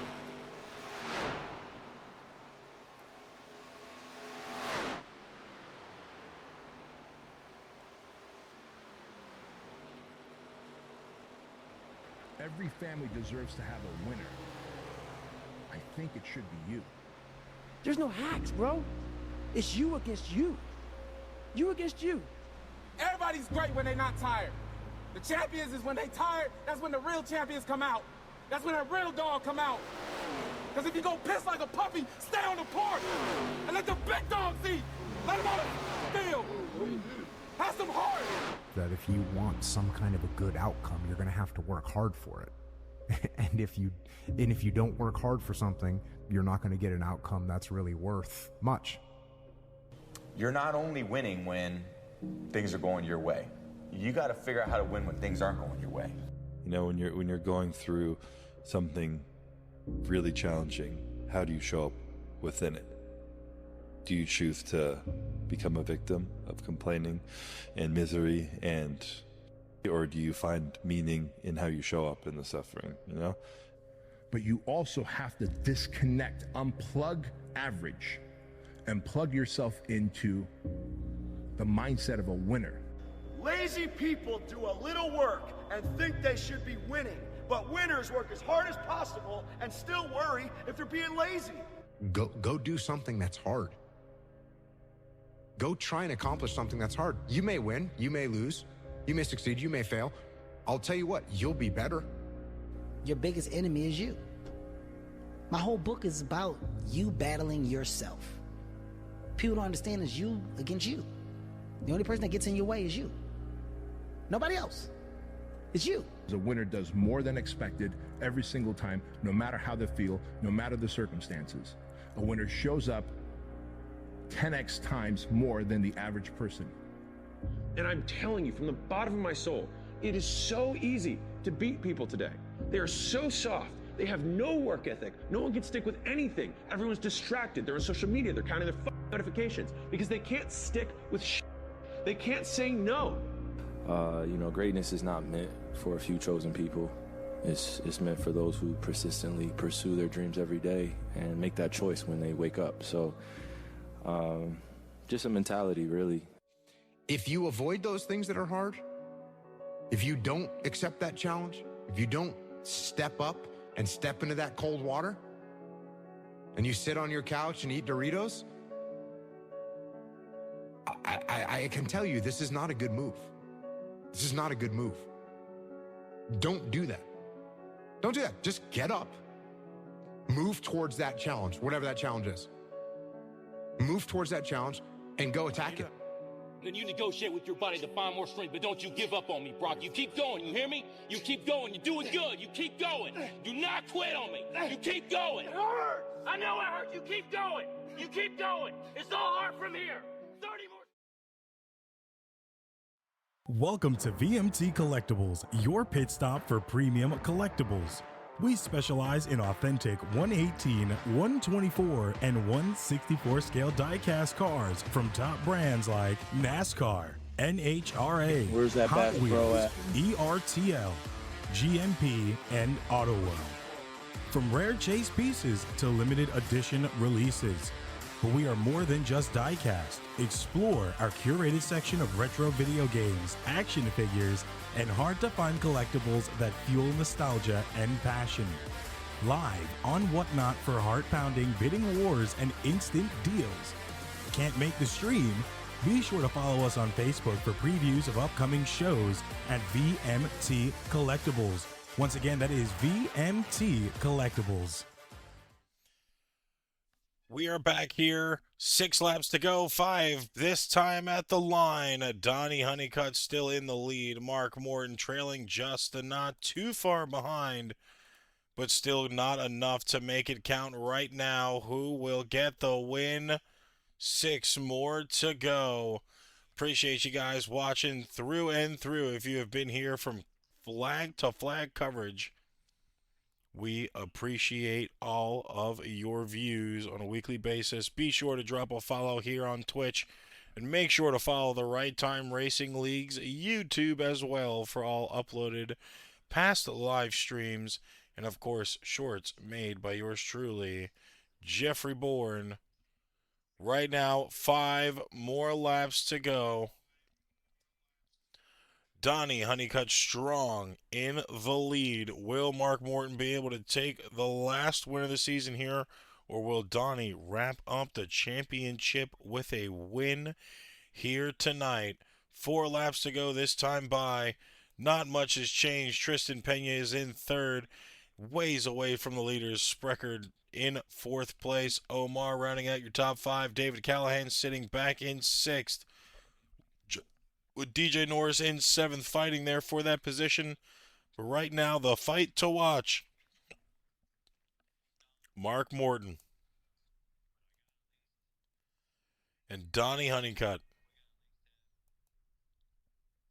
Mark not going to let it go easy. He's going to have to pull a fight like he does on a weekly basis to try to get the win here. 3 laps to go now.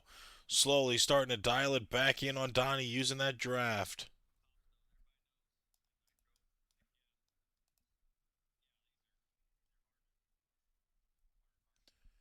Not too far away from him now.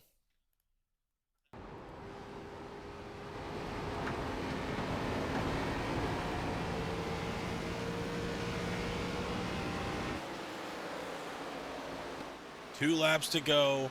Donnie Honeycutt still in the lead, looking to wrap up the championship with a bow and get a win here, but you've got to watch out. Morton's got a little bit of draft behind him. Will he be able to catch up?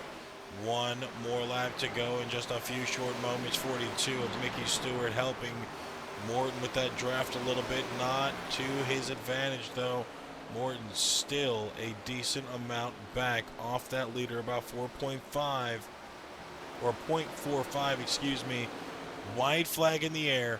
Donnie Honeycutt's race is possibly going to, Donnie Honeycutt's season is possibly going to finish with another win here if Morton cannot do anything to catch up. Still 3.3 back, now slowly dialing it in under 1/10 of a second now. They are there. 1 more corner to take. It is Donnie's for the taking. Mark losing a little bit of time. Not able to catch up all the way. Makes a little bit of contact. Donnie into the wall. Morton actually passes Donnie for the finish. Oh my Lord. We are going to have to back that up there.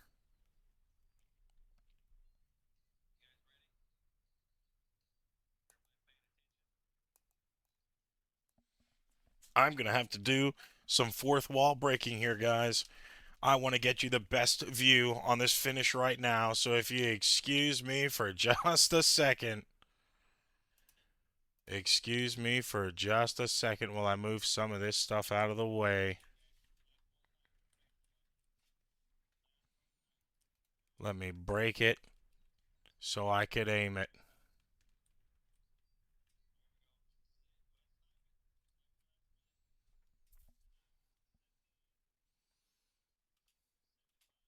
Morton knocks the 22 out of the way. Little bit of contact there.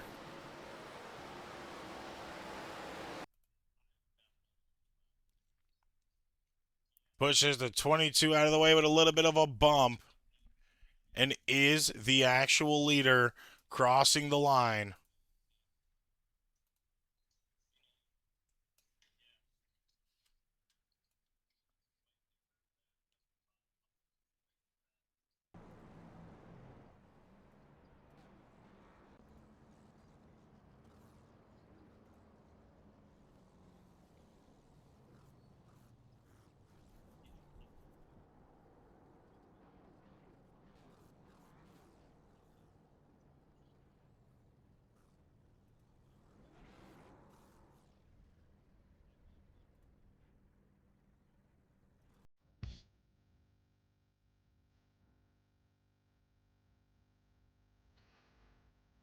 Ladies and gentlemen, don't go nowhere. We are going to have interviews with your top 3 finishing positions tonight, and of course your top 3 in points. Donnie Honeycutt able to take the championship.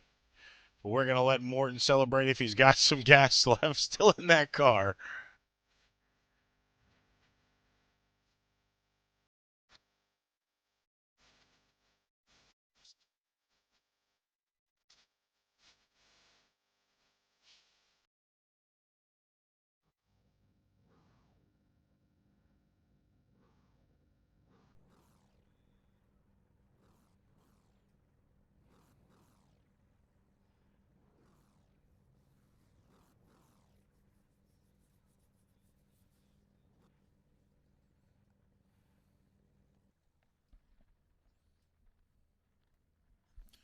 So it doesn't look like we're going to get a celebration victory from Morton.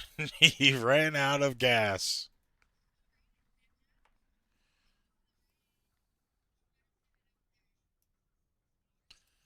Donnie also ran out of gas. That was the situation with the bump there. Of course, Donnie is your regular season champion. David Callahan finishes second for regular season championship points, with Omar Rodriguez Jr. finishing in third overall for points. What an insane race finish. Mark Morton officially gets the win as Donnie ran out of gas. Coming around 3 and 4, Honeycutt will finish in second. Pena will finish in third. Sprecher in fourth. Rodriguez rounding out your top 5. Insane finish for an insane season 1. Of course, we're going to roll through our interviews, guys. Don't go nowhere. Don't touch the mouse. Don't swipe up out the phone or nothing. Stay right where you're at because we're going to talk to our top 3 finishers tonight, one being the champion, so that knocks out 2 and 1 at the same time.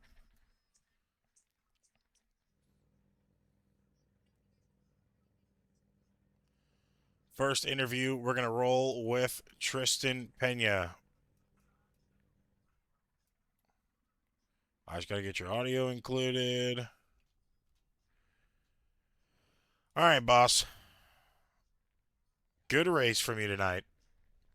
You started a little bit further back from your finishing position. You gained 5 positions overall on the night, starting at about around the end of the top 10. You had the lead for a decent amount of time tonight.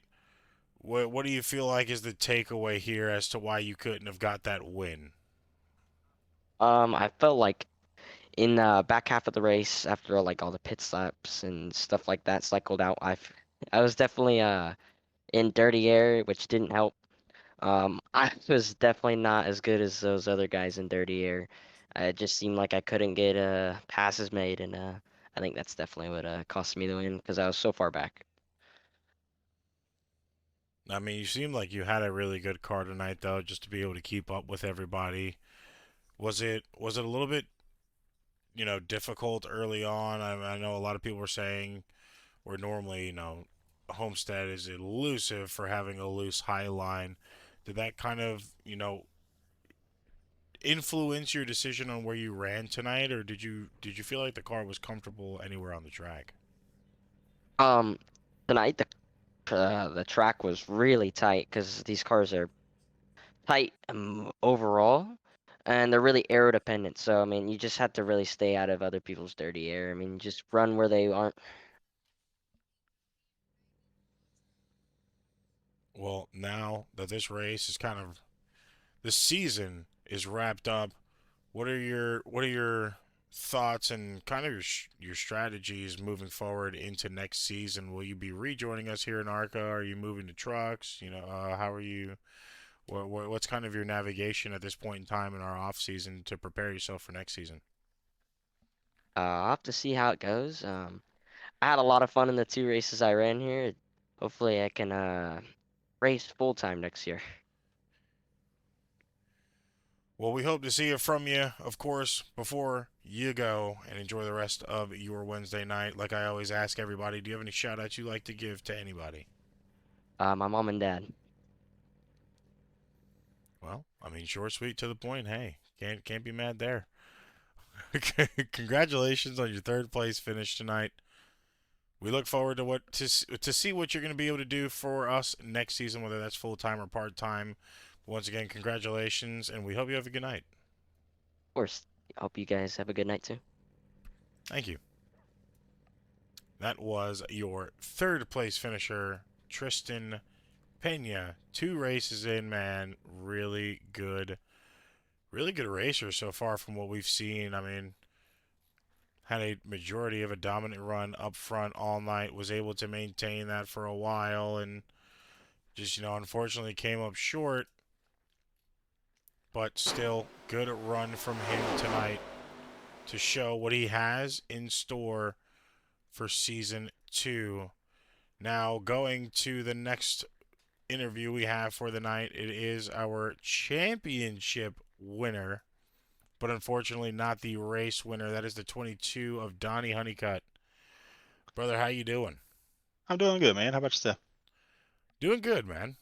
Well, of course, as always, congratulations. You got season 1 title. May not be the race end you expected. I heard you ran out of gas there, trying to stretch it for the win. Pretty close. But how do you feel like your strategy could have changed a little bit somewhere to possibly preserve that half a quarter of a lap of gas to pass that line? Yeah. I made the last pit stop. I was 3.5 laps short on fuel, and when I first came out of the pits, if I had just started saving right then, I would have been okay. But I was trying to catch the leader and pass him just in case a caution came out. I didn't want to be caught a lap down, so I ran a little hard about 4 or 5 laps there, and started saving after that. So after that, I started saving really good, and then I saw Mark started catching me. I let him get to about within a second and a half of me, then started picking my pace up again. So just trying to hold him off and save at the same time. So did pretty good, but pretty happy all in all. Good race, good battle with Mark and Tristan, those guys throughout the whole race, and I don't know, pretty fun. Finished second. I hate. I'm glad he didn't wreck me there coming out of 4 when I started spitting and sputtering. I let him know I ran out of gas, but it's kind of too late. But he already got into me, so yeah, good win for Mark. Now, of course, season 1 wrapped up for you. You had a pretty good season. You had about an average finish of 3. Took you a while to finally get into the win column. Once you did, it felt like it kept rolling. Um, I mean, I feel like I asked you this multiple times throughout every interview. But do you feel like there was anything that could have really been different? I mean, yeah, of course you won that championship, but do you feel like there could have been more wins in the bag, or just overall different outcomes for you? Yeah, I think I could have got a couple more wins. The biggest one was at North Wilkesboro. I know I led a lot of that race. I was leading. The green white checker got taken out on a restart, so I felt like that one got away from me. But maybe another one after that might have got away. But I mean, all in all, I think pretty good, pretty happy with the season. Now, of course, with this season coming to a wrap, a lot of people still trying to kind of figure out what they're doing next season. Do you have any idea of your possible plans or anything moving forward for next season, or is that still kind of something you haven't really thought about yet? Yeah, right now, unfortunately, the trucks they here at the right time they're going to be running on Thursday nights, and I already have obligations in another league on Thursday night. So unfortunately, I won't be able to race any for the truck series. And ARC is still up in the air. Hadn't made up my mind what I'm doing there yet, but yeah, unfortunately, I say it just might be my last race here with the right time, but not sure. But man, I've had a blast. Well, hopefully we'll be able to see you return at some point in time. Now that this race is wrapped up, congratulations on the championship run here for the ARCA Series. Congratulations on your second place. Of course, I'd like to ask you one final time for season 1. Do you have any shout outs? We know you do. So let's just Oh yeah. go ahead and get you the floor for your shout outs. I'll rephrase that. Yeah, man. My teammate Bradley Miner at Ghost Motorsports. We won the team championship as well at Ghost Motorsports. So appreciate all the hard work he's done. He's had a lot of bad luck this season, not of his own doing. So shout out to him, all my family, my friends, my mom, my brother, everybody watches the races each week. All the team owners, all the admins, Jeffrey and Aaron, those guys do a great job. All the league sponsors, I think they got VMT Collectibles, T. Elliott, Heating and Air. You guys are doing the broadcast. All the drivers shows up each and every week. This league has grown over the last few months. Seen some growth. Still a lot of things they need to get a little better at, but I've seen a lot of growth, and those guys doing a good job. And I know they're going to have a good league going forward. I can't wait to watch them in the trucks and see how things pan out next year. Well, we appreciate you and all your hard work for not only you, but for the team. You fighting for that championship, being able to get that championship here, and unfortunately falling a little bit short tonight to get that last win of the season. But once again, congratulations for all you've done this season. The regular season championship is officially yours for the night. And just thank you for being here on a weekly basis and showing us why Ghost Motorsports was a dominant team this season. Hey man, I appreciate it. Thank you for all the broadcasts you've done. I've really enjoyed going back watching those, and I also want to give Mike Nitty a shout out for doing the race control. He's done a fabulous job this year. Man, we appreciate it as much as we appreciate you, boss. I hope to see you next season. I hope to be able to talk to you a little bit more if things do work out. Hope this isn't the end for us. If it is, man, it was good. It was good to be able to talk to you and watch you race. But hopefully, I'll have some opportunities to talk to you next season. Yeah, man, appreciate it. Yeah, thank you. Thank you.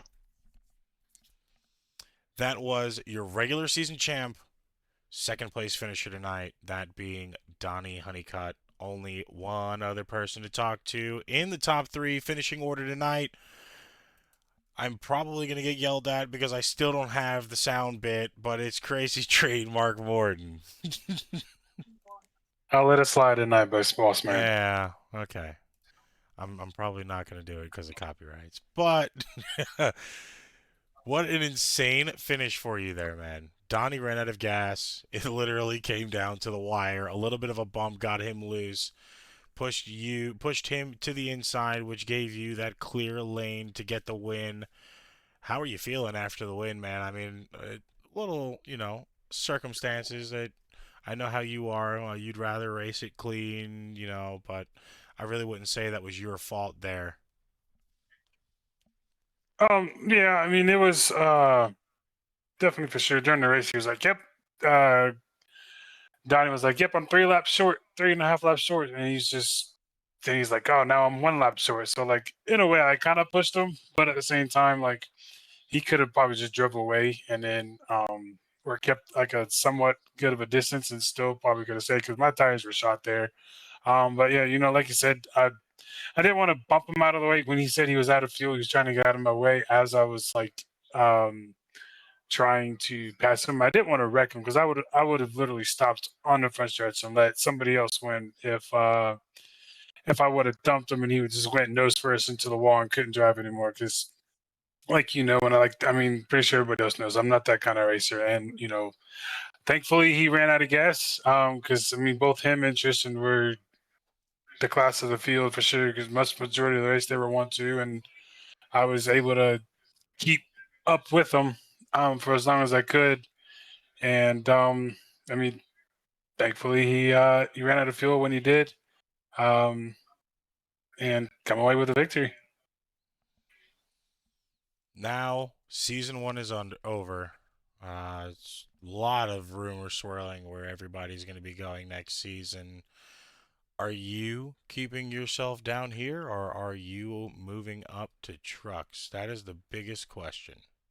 I'm definitely going to move to trucks. I know me and Bossman, Mr. Callawine, we're talking about it, and since he's a team owner, he will probably have a couple ARCA cars, and I and Corey will run trucks, and each week probably convince Donnie try and convince Donnie to come back because he's a hell of a racer, and I love racing with him, but I also hate racing with him all at the same time.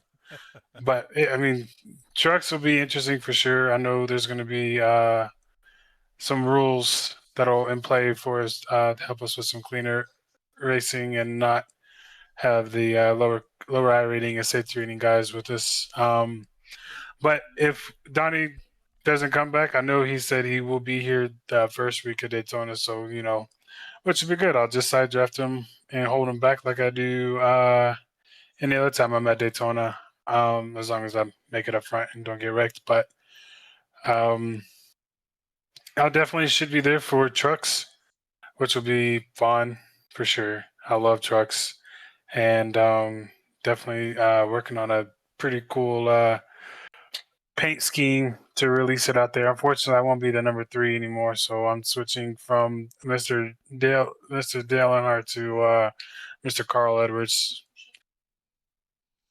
Hey, look, nothing wrong with that. We like a little bit of change once in a while. Well, I mean, Oh man, yeah, just I'll. no, go ahead. I was gonna say, yeah. Instead of rocking Goodwrench or the Mac Pro rainbow color scheme, I'll either be like Aflac or Subways, and on the back I'll have I'll put on there, wreck me if you want to sub, something along something funny. Well, I mean, just looking at your stats here, man, you had a pretty stellar season. You were about third on the most laps led with 167. 2 wins officially with 10 starts. Unfortunately, wasn't really sitting within the realm of possibly getting the championship, but you finished sixth in points. Now that the season's over, do you really feel like there was anything that kind of could have been a different deciding factor to you earlier on in this season, or are you really kind of comfortable with how everything finished for you? Definitely could have been better luck. Um, you know, like I said, with the lower classes and onesies and twosies and sometimes threes and fours here. Um, once the cleaner racing happens, I mean, yeah, I get it.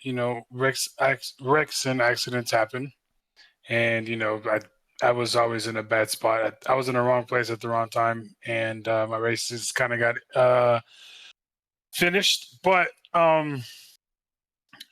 not looking forward to next season to make sure I don't make those same mistakes to put myself in those situations. So that way, you see my name on top of the championship for next season. Well, I can't wait to see how trucks are going to go for you and DCR going forward, or if you're rebranding, to be determined. But of course, before I let you go tonight, man, enjoy the rest of your Wednesday. Do you have any shout outs you'd like to give to anybody? Again, always first and foremost to you for taking time out of your evening to broadcast the race, and jumping into our chats and just shooting the crap with us. Good catch. Throughout the seasons, through this one and then another league, definitely grown fond and close to you. So instead of broadcaster, you're definitely family, and hopefully, somewhere along the line we'll be able to meet. But yeah, definitely you taking time. My wife watching me, even though she watched the back of her eyelids most of the race. Um, and David for making. Well, not me. He says he makes the paint schemes, but everybody knows that I'm the one that made them. Um, so he kind of coaches me with it, but no, just kidding.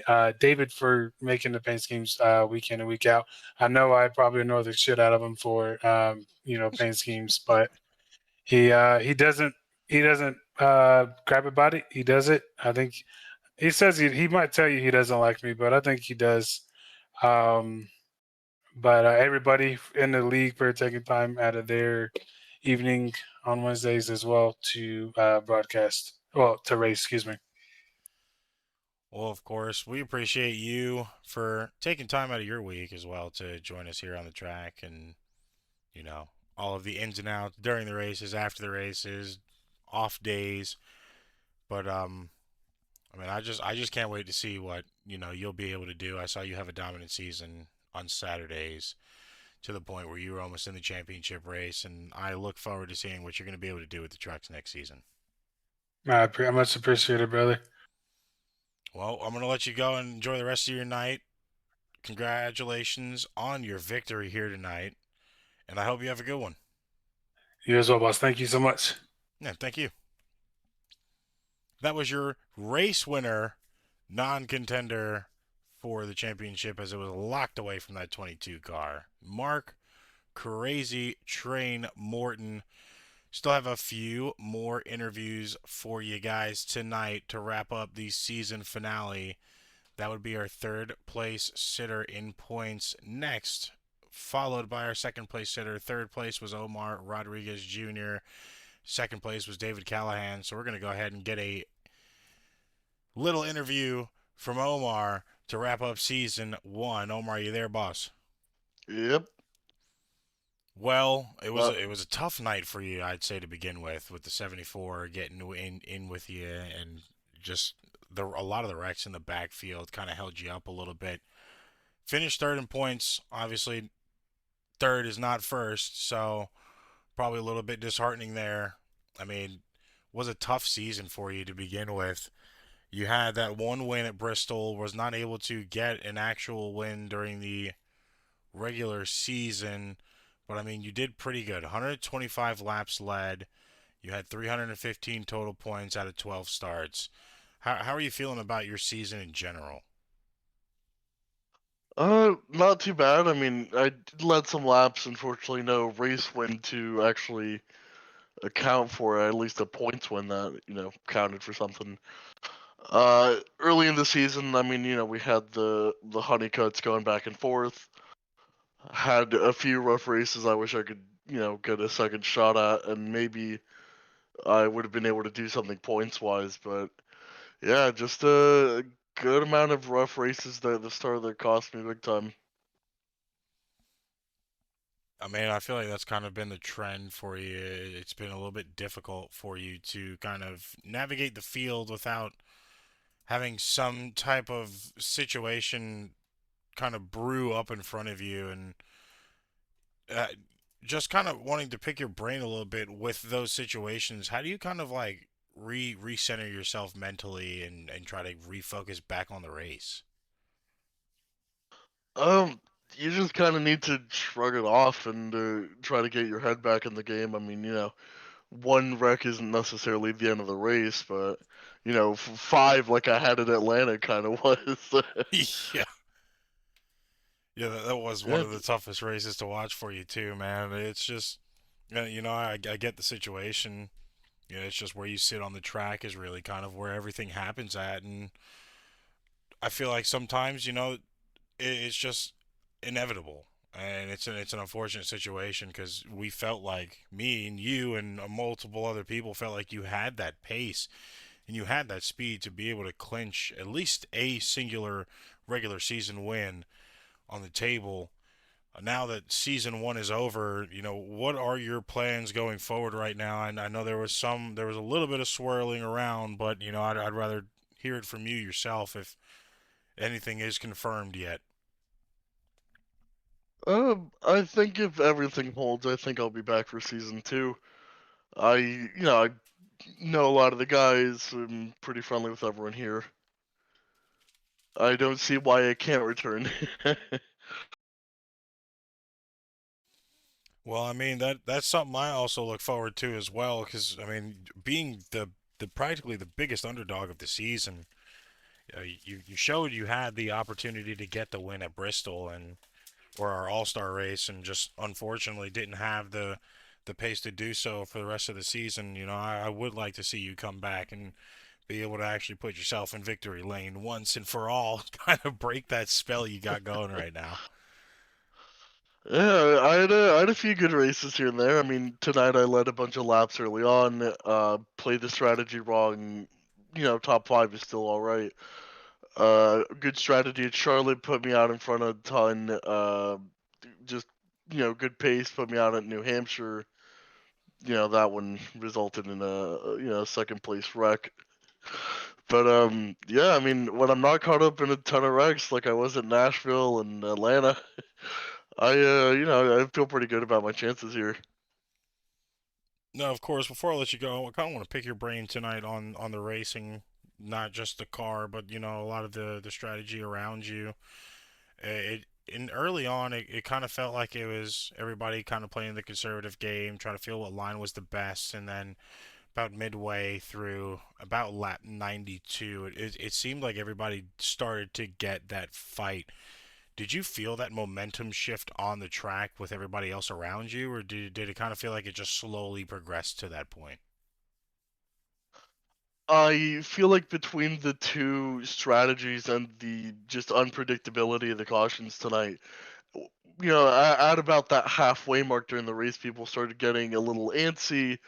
People were changing up strategies. People were maybe a little more aggressive on track than they were earlier. It definitely felt palpable. There was certainly a bit more. Hey, am I gonna run long here? Am I gonna dip in for tires? Am I maybe gonna stay out on track and try to maintain track position? Now, of course, for you, a lot of people are, these ARCA cars are notoriously tight at tracks. Homestead normally has a loose high line.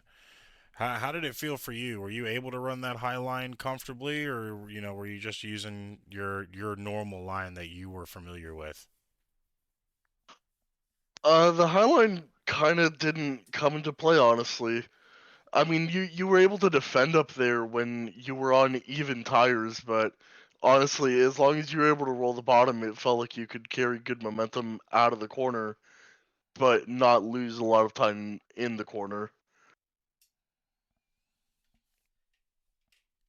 So practically, you felt like your car was just kind of glued to the track. You didn't really have to worry about it. Just run your line, and you were good where you were. Yeah, I'd say so. The inside line felt a lot more comfortable during the race than it did during practice. During the practice, I felt a bit more compelled to maybe ride one of the higher lines.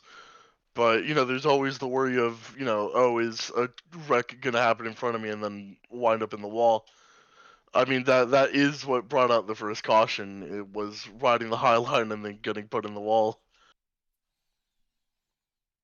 Well, of course, man, before we let you go and enjoy the rest of your Wednesday, I'd like to ask for the final time of season one if you have any shout outs you'd like to give. I would like to shout out my girlfriend for anchoring me down. Being here, all heartaches. Really wish I could have pulled through tonight on my home track, but I'd like to shout out the league owners for putting the whole thing on for us week in, week out. Hard times, easy times. You obviously for putting the show on for the people at home. Uh, the title sponsor. Oh, it's what? It's Elliot. T. Elliott. Yeah, yeah. For helping put on the season and the following season. I think that's all I got. Well, man, we appreciate your dedication on a weekly basis, showing up here and racing through the adversity and trials and tribulations that you've had to deal with this season. Unfortunately, just not good enough to get that championship title, but that gives a little bit of a fire under you to come back next season and work a little bit harder for that title. Good job on your top 5 finish tonight, and we look forward to seeing you back here for season 2. Yes, sir. See you soon. Thank you. That being your second place. Third place, runner up in points. Now I get to get picked on because there's only one more person to talk to. And that's the second place finisher in points. David Callahan, how are you doing, man? Good, good. A little disappointed. Didn't have the race that I wanted. I mean, more of the race I expected. I didn't expect to run top three, top four. There were some quick guys, but had a decent run there. Ran up in second a little bit. Ran behind Mark and Donnie and Christian, and thought I had some speed. But then as the run kept going, I mean, class of the field really showed itself.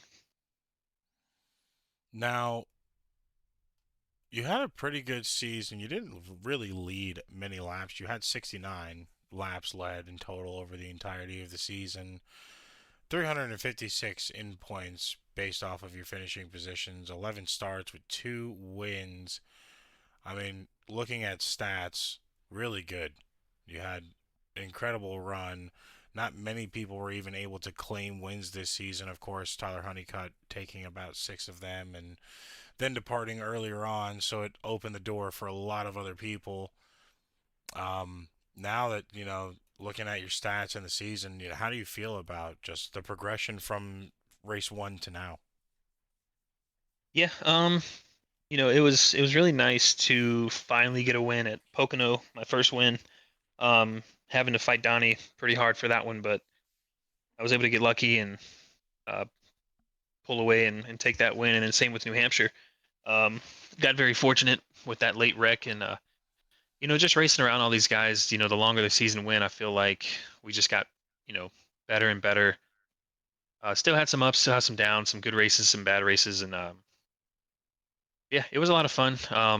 Racing with the Honeycutts, both of them. Honestly, it was very challenging, but they always made you better. Watching their lines and their advice they would give, it was really nice. So, um, yeah, I'm pretty pleased with this season. I give it about an A minus. Would have loved to get at least one more win. Glad Mark got the win tonight. That was a big plus. So, yeah, I'll give it about an A minus. Now that the season's over, you got a few weeks of off time before we come back. Obviously, moving to trucks full time with the team, probably a few part time starts here and there for the ARCA series.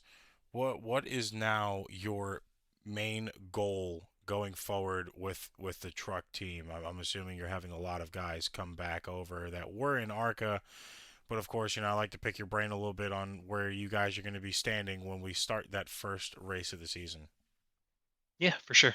We have committed me, Mark, and Corey Rainey to the truck team next season. For ARCA, at the moment, I have Corey and Travis. I do have a seat open. We also have a hot seat in the trucks, not for the joke, but it's the number 67. So hopefully, if I see some good talent in ARCA, maybe I can give them a ride or two, a race or two in trucks, kind of see how they are. And that's where I'm at now. Obviously, my hands are full with graphics and paints and things like that because I know probably in the off season people are going to be coming left and right for paints. So, Oh, you know but it. yep. But I'm really looking forward to next season. Looking forward to the talent level coming to the trucks. There's already been a few people commit, a few teams established. So really looking forward to doing that, and also looking forward to helping out next season with ARCA. I won't be there as often. I have one or two races I've picked out that I might attend, but other than that, yeah, I'm really excited for next season. This off season can't end quick enough. Well, I was about to say you better show back up for Pocono, New Hampshire. Oh, for sure. Pocono was definitely circled a couple times, and I don't know. Maybe I might surprise people with what other tracks I pick, but yeah. Well, I mean, I feel like no matter what, the team's gonna progress the way you've expected it to, and the way you guys are imagining it. I mean, starting back off, this isn't where we first met. We first met in Naras and Hmm. built a relationship there, and watched the team just week in and week out try to dominate as much as possible. Now here in right time, it's about the same situation, the same grit, the same mentality. So I would like to finally see DCR branch to the trucks because I feel like that's going to be where you guys are most comfortable at moving forward. Oh yeah, for sure. Like I said, we have a very talented team in the truck series, so I do expect a few more wins than this season. Running up front, more top fives, more laps led, more just everything. So luckily, I don't really have to push these guys. They know what they're doing. They're a quick week in and week out. But picking their brains to help me out because I might not be up there with them, even though I make them look good doing it. But picking their brain and helping me out is something I really rely on. So big shout out to Mark all season. Dude's quick everywhere. So him helping me with lines and long run speed and saving tires and everything, all the above was very very crucial to some of these wins. But yeah, man, I'm really looking forward to next season. I'm just excited. Well, congratulations on. Well, I don't know if you like the congratulations on being a runner-up, but I mean, still, it's a hard-fought battle to get there. So I have to congratulate you on your effort to get there, and your 2 wins this season. Just the stat line in general for where we started to where we are now. I mean, you alone pushed the team a lot farther, especially with Morton's help as well. So I look forward to seeing what you guys are going to be able to do next season in trucks, and I truthfully can't wait to see the green flag drop for the first race. Oh yeah, yeah. I can't wait.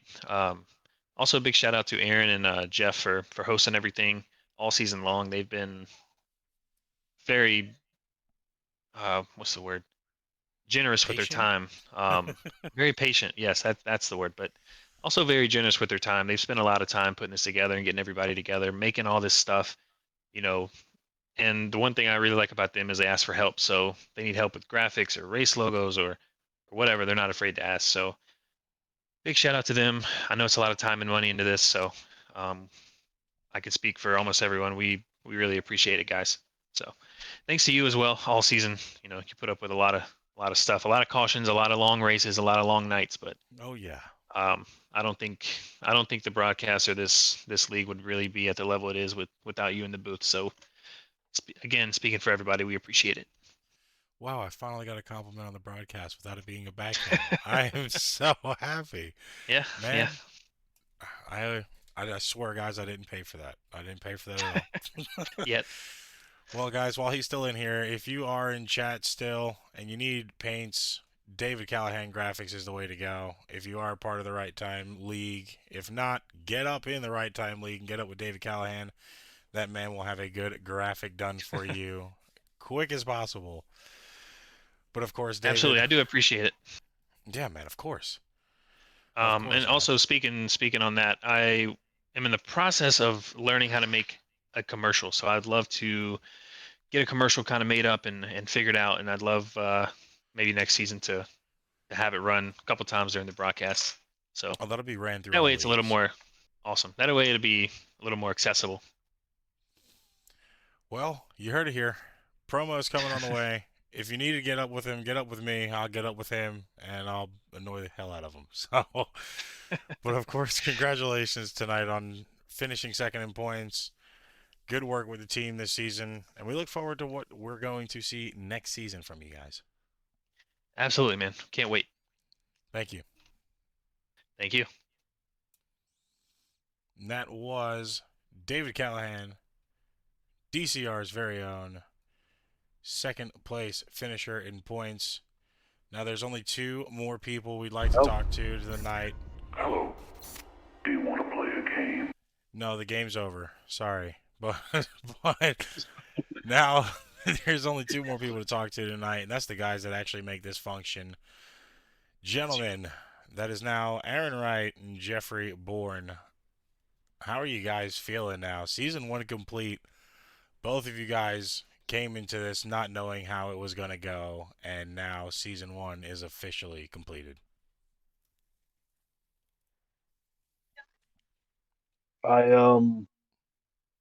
It's a little bit bittersweet, honestly. When we first made this in early summer, didn't think we'd get here this quick, and the level of competition is insane up towards the front, and it just showed tonight. Like, some of these guys we got in here are really good, and it's been a long season, especially for me, Aaron, David Callahan, who's been our graphics guy, who's done fantastic work, and you. So it's bittersweet. Is Aaron here? I know he Yeah, likes I'm to here. shoot off sometimes. Yeah, I was letting Jeffrey talk. Yeah, I mean it's from start of the season to end of the season here. I feel like everybody really came a long way. We got all different levels of talent in the league. lot of help from a lot of people that really helped us to get to where we are now. From our admin team to our graphics guy to you, our broadcaster, who has also helped with some input on some other sides. It's taken a special group of people to get to where we're at now. Now, you finally passed the adversity, and I know how it feels. That first year is just god awful. You finally got past the adversity of year one. How are you guys now feeling moving into year two?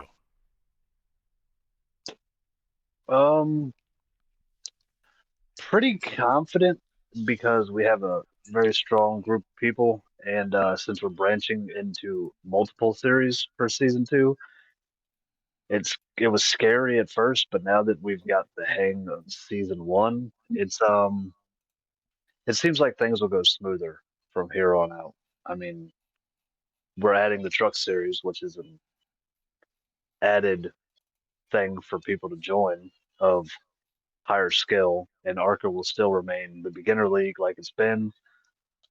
But yeah, it's been interesting jumping so quick into what we did. We started this league within maybe what 3 weeks we had made the Discord and already started inviting people. So we kind of jumped the gun on that without the proper rules and everything. But now that we've got it figured out, I feel like it's gonna be smooth sailing. Yeah, again, we were a little nervous going into season one. Now looking into season two with the expansion of not only trucks, but we do have a late model stock car, little short season coming into effect also. So 3 different series, a lot of people with different roles to make it all click and go the way it's supposed to. So it's a little nerve wracking thinking that we're going from one series to three, but a lot of faith in the people that we've put in positions on the admin team to really help and make sure things go the way they do and help recruit some new people into the league to come race with us. So looking forward to it, but also a little nervous. Now, of course, me being a league owner myself, there's always goals that you guys, there's always goals that we set at certain points in times. You know, a lot is going to be on your minds, on the plates, and going to be up in the air for this entirety of this off season. But what are the biggest goals for both of you guys moving forward now that Jeff's taken over the ARCA series full time, and then you, Aaron, are going to be taking over trucks? What are your biggest goals, not only just for your series, but for the server in general moving forward now? I'll start since I'll be in the beginner league. My goal is to get as many people prepped to go up to the truck series following this next season as possible. I really have enjoyed hanging out and trying to make people better without being too harsh at times.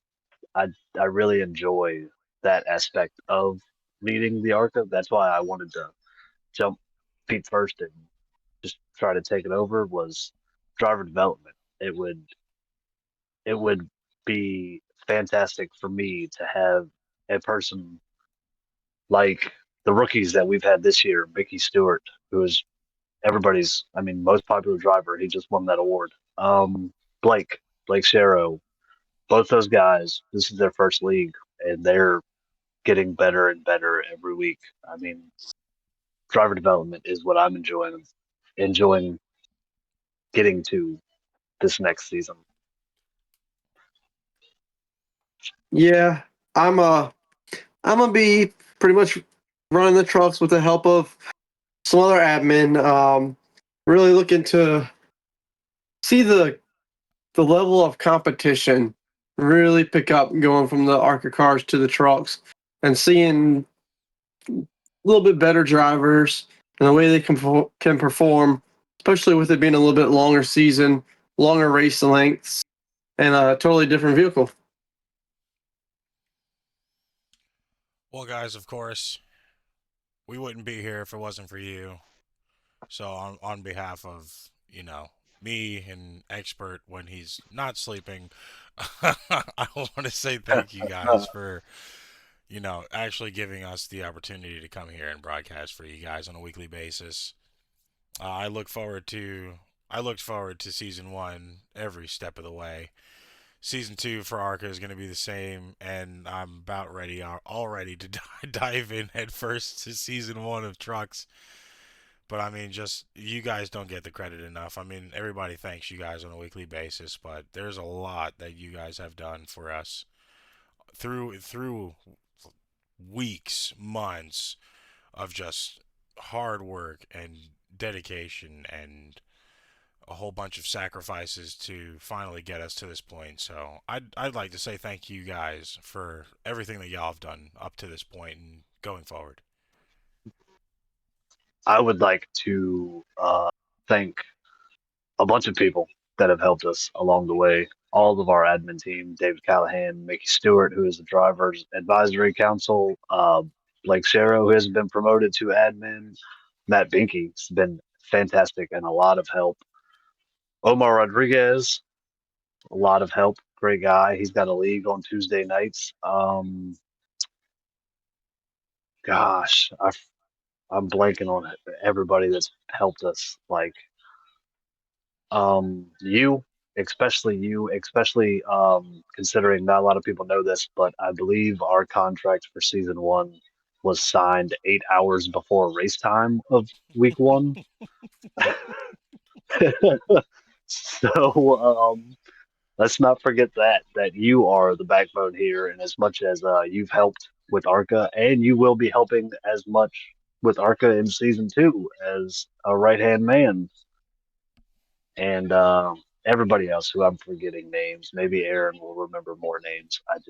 I'm blanking. I'm kind of emotional right now that the season's over, so it's kind of getting to me. It was a rough race too. I do not like this track, and I was racing for third in points, and I couldn't get the job done tonight. So I feel like I let our team down, but we've had some good runs this season. Top five in points, I guess, isn't that bad.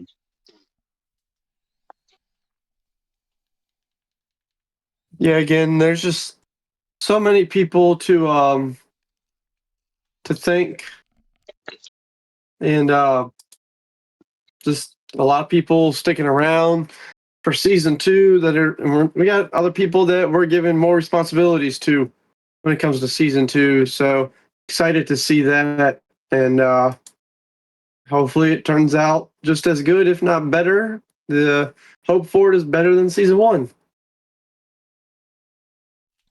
Well, I mean, guys, once again, congratulations on an amazing season. It's it's had bumps, it's had bruises, it's had flare ups, it's had breakdowns, but you never get to the finishing line at the same conditions as you started it at. So I would say job well done for season one. It's only going to get better here for season two. And I mean, on behalf of everybody in this league, we cannot thank you guys enough for what you do. Well, thank Yeah, you. well, thank you to everybody. Yeah, we could also not have been here for season two if it wasn't for uh, T. Elliott Heating. That's our sponsor for the league. Next season, VMT Collectibles has also been a big help, and also Young Hitta on Whatnot seems to be a really big help also. Yeah, know the guy personally. He's pretty cool. And all Oh the people man. that have come over from Norris actually have been quite a bit of help. Also, I'd like to shout out Jordan Parker for Norris on Saturday nights that you broadcast. Yeah, I enjoy it when my worlds start colliding now, and I love to see the mixture and help from everybody. It's actually been pretty enjoyable to see two different nights, two different worlds collide. Now Wednesdays and Saturdays. And now you guys get to race for me on Saturdays. Yeah. Yeah. Well, guys, I'm We going get to to let you race get in back. Norris under the ARN. I'm going to let you guys get back to your post-race hauler. I just wanted to obviously bring you guys in here. Let the voices that don't get heard most be heard at the night where it matters. But I mean, of course, once again, guys, on behalf of everybody here for Right Time, we thank you guys for everything you've done. We couldn't have asked for a better season 1, and here's the toast to season 2.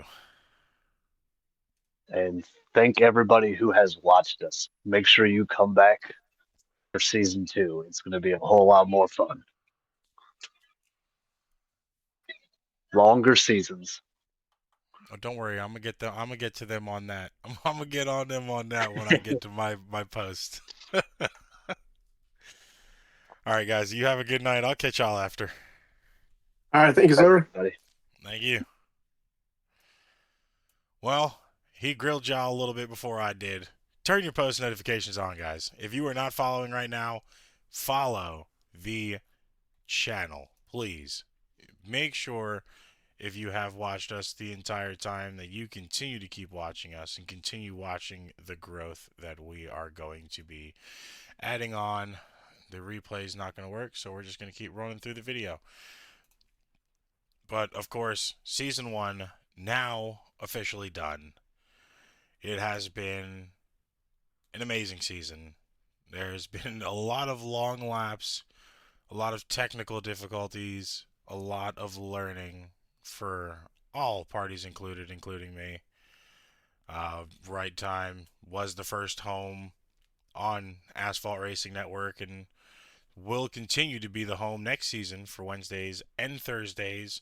Now joining us as well will be the NARS Cup and Truck Series as the new home for ARN. So we have a little bit of a neighborhood starting to turn up here. Turn your post notifications on.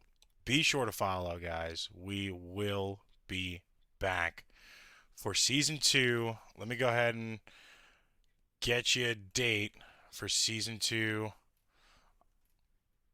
Looking right now, the trucks are going to be running March 5th. First race of the trucks at Daytona. Same time, same place. Green flag will be at 9:10. Drivers meeting at about 9:05. You know how we do live coverage. We're always live 5 minutes before the qualifying. So be sure to pop back and check us out. And of course, March 4th is going to be the 2026 start for the T. Elliott Heating, Air Condition, and Commercial Refrigeration ARCA Series title sponsor. We could not thank them enough for everything that they've done for us to be able to add their name onto the 2026 season. 14 races once again coming back for ARCA, and looking at trucks, it is going to be a little bit of a longer season, just like Aaron said.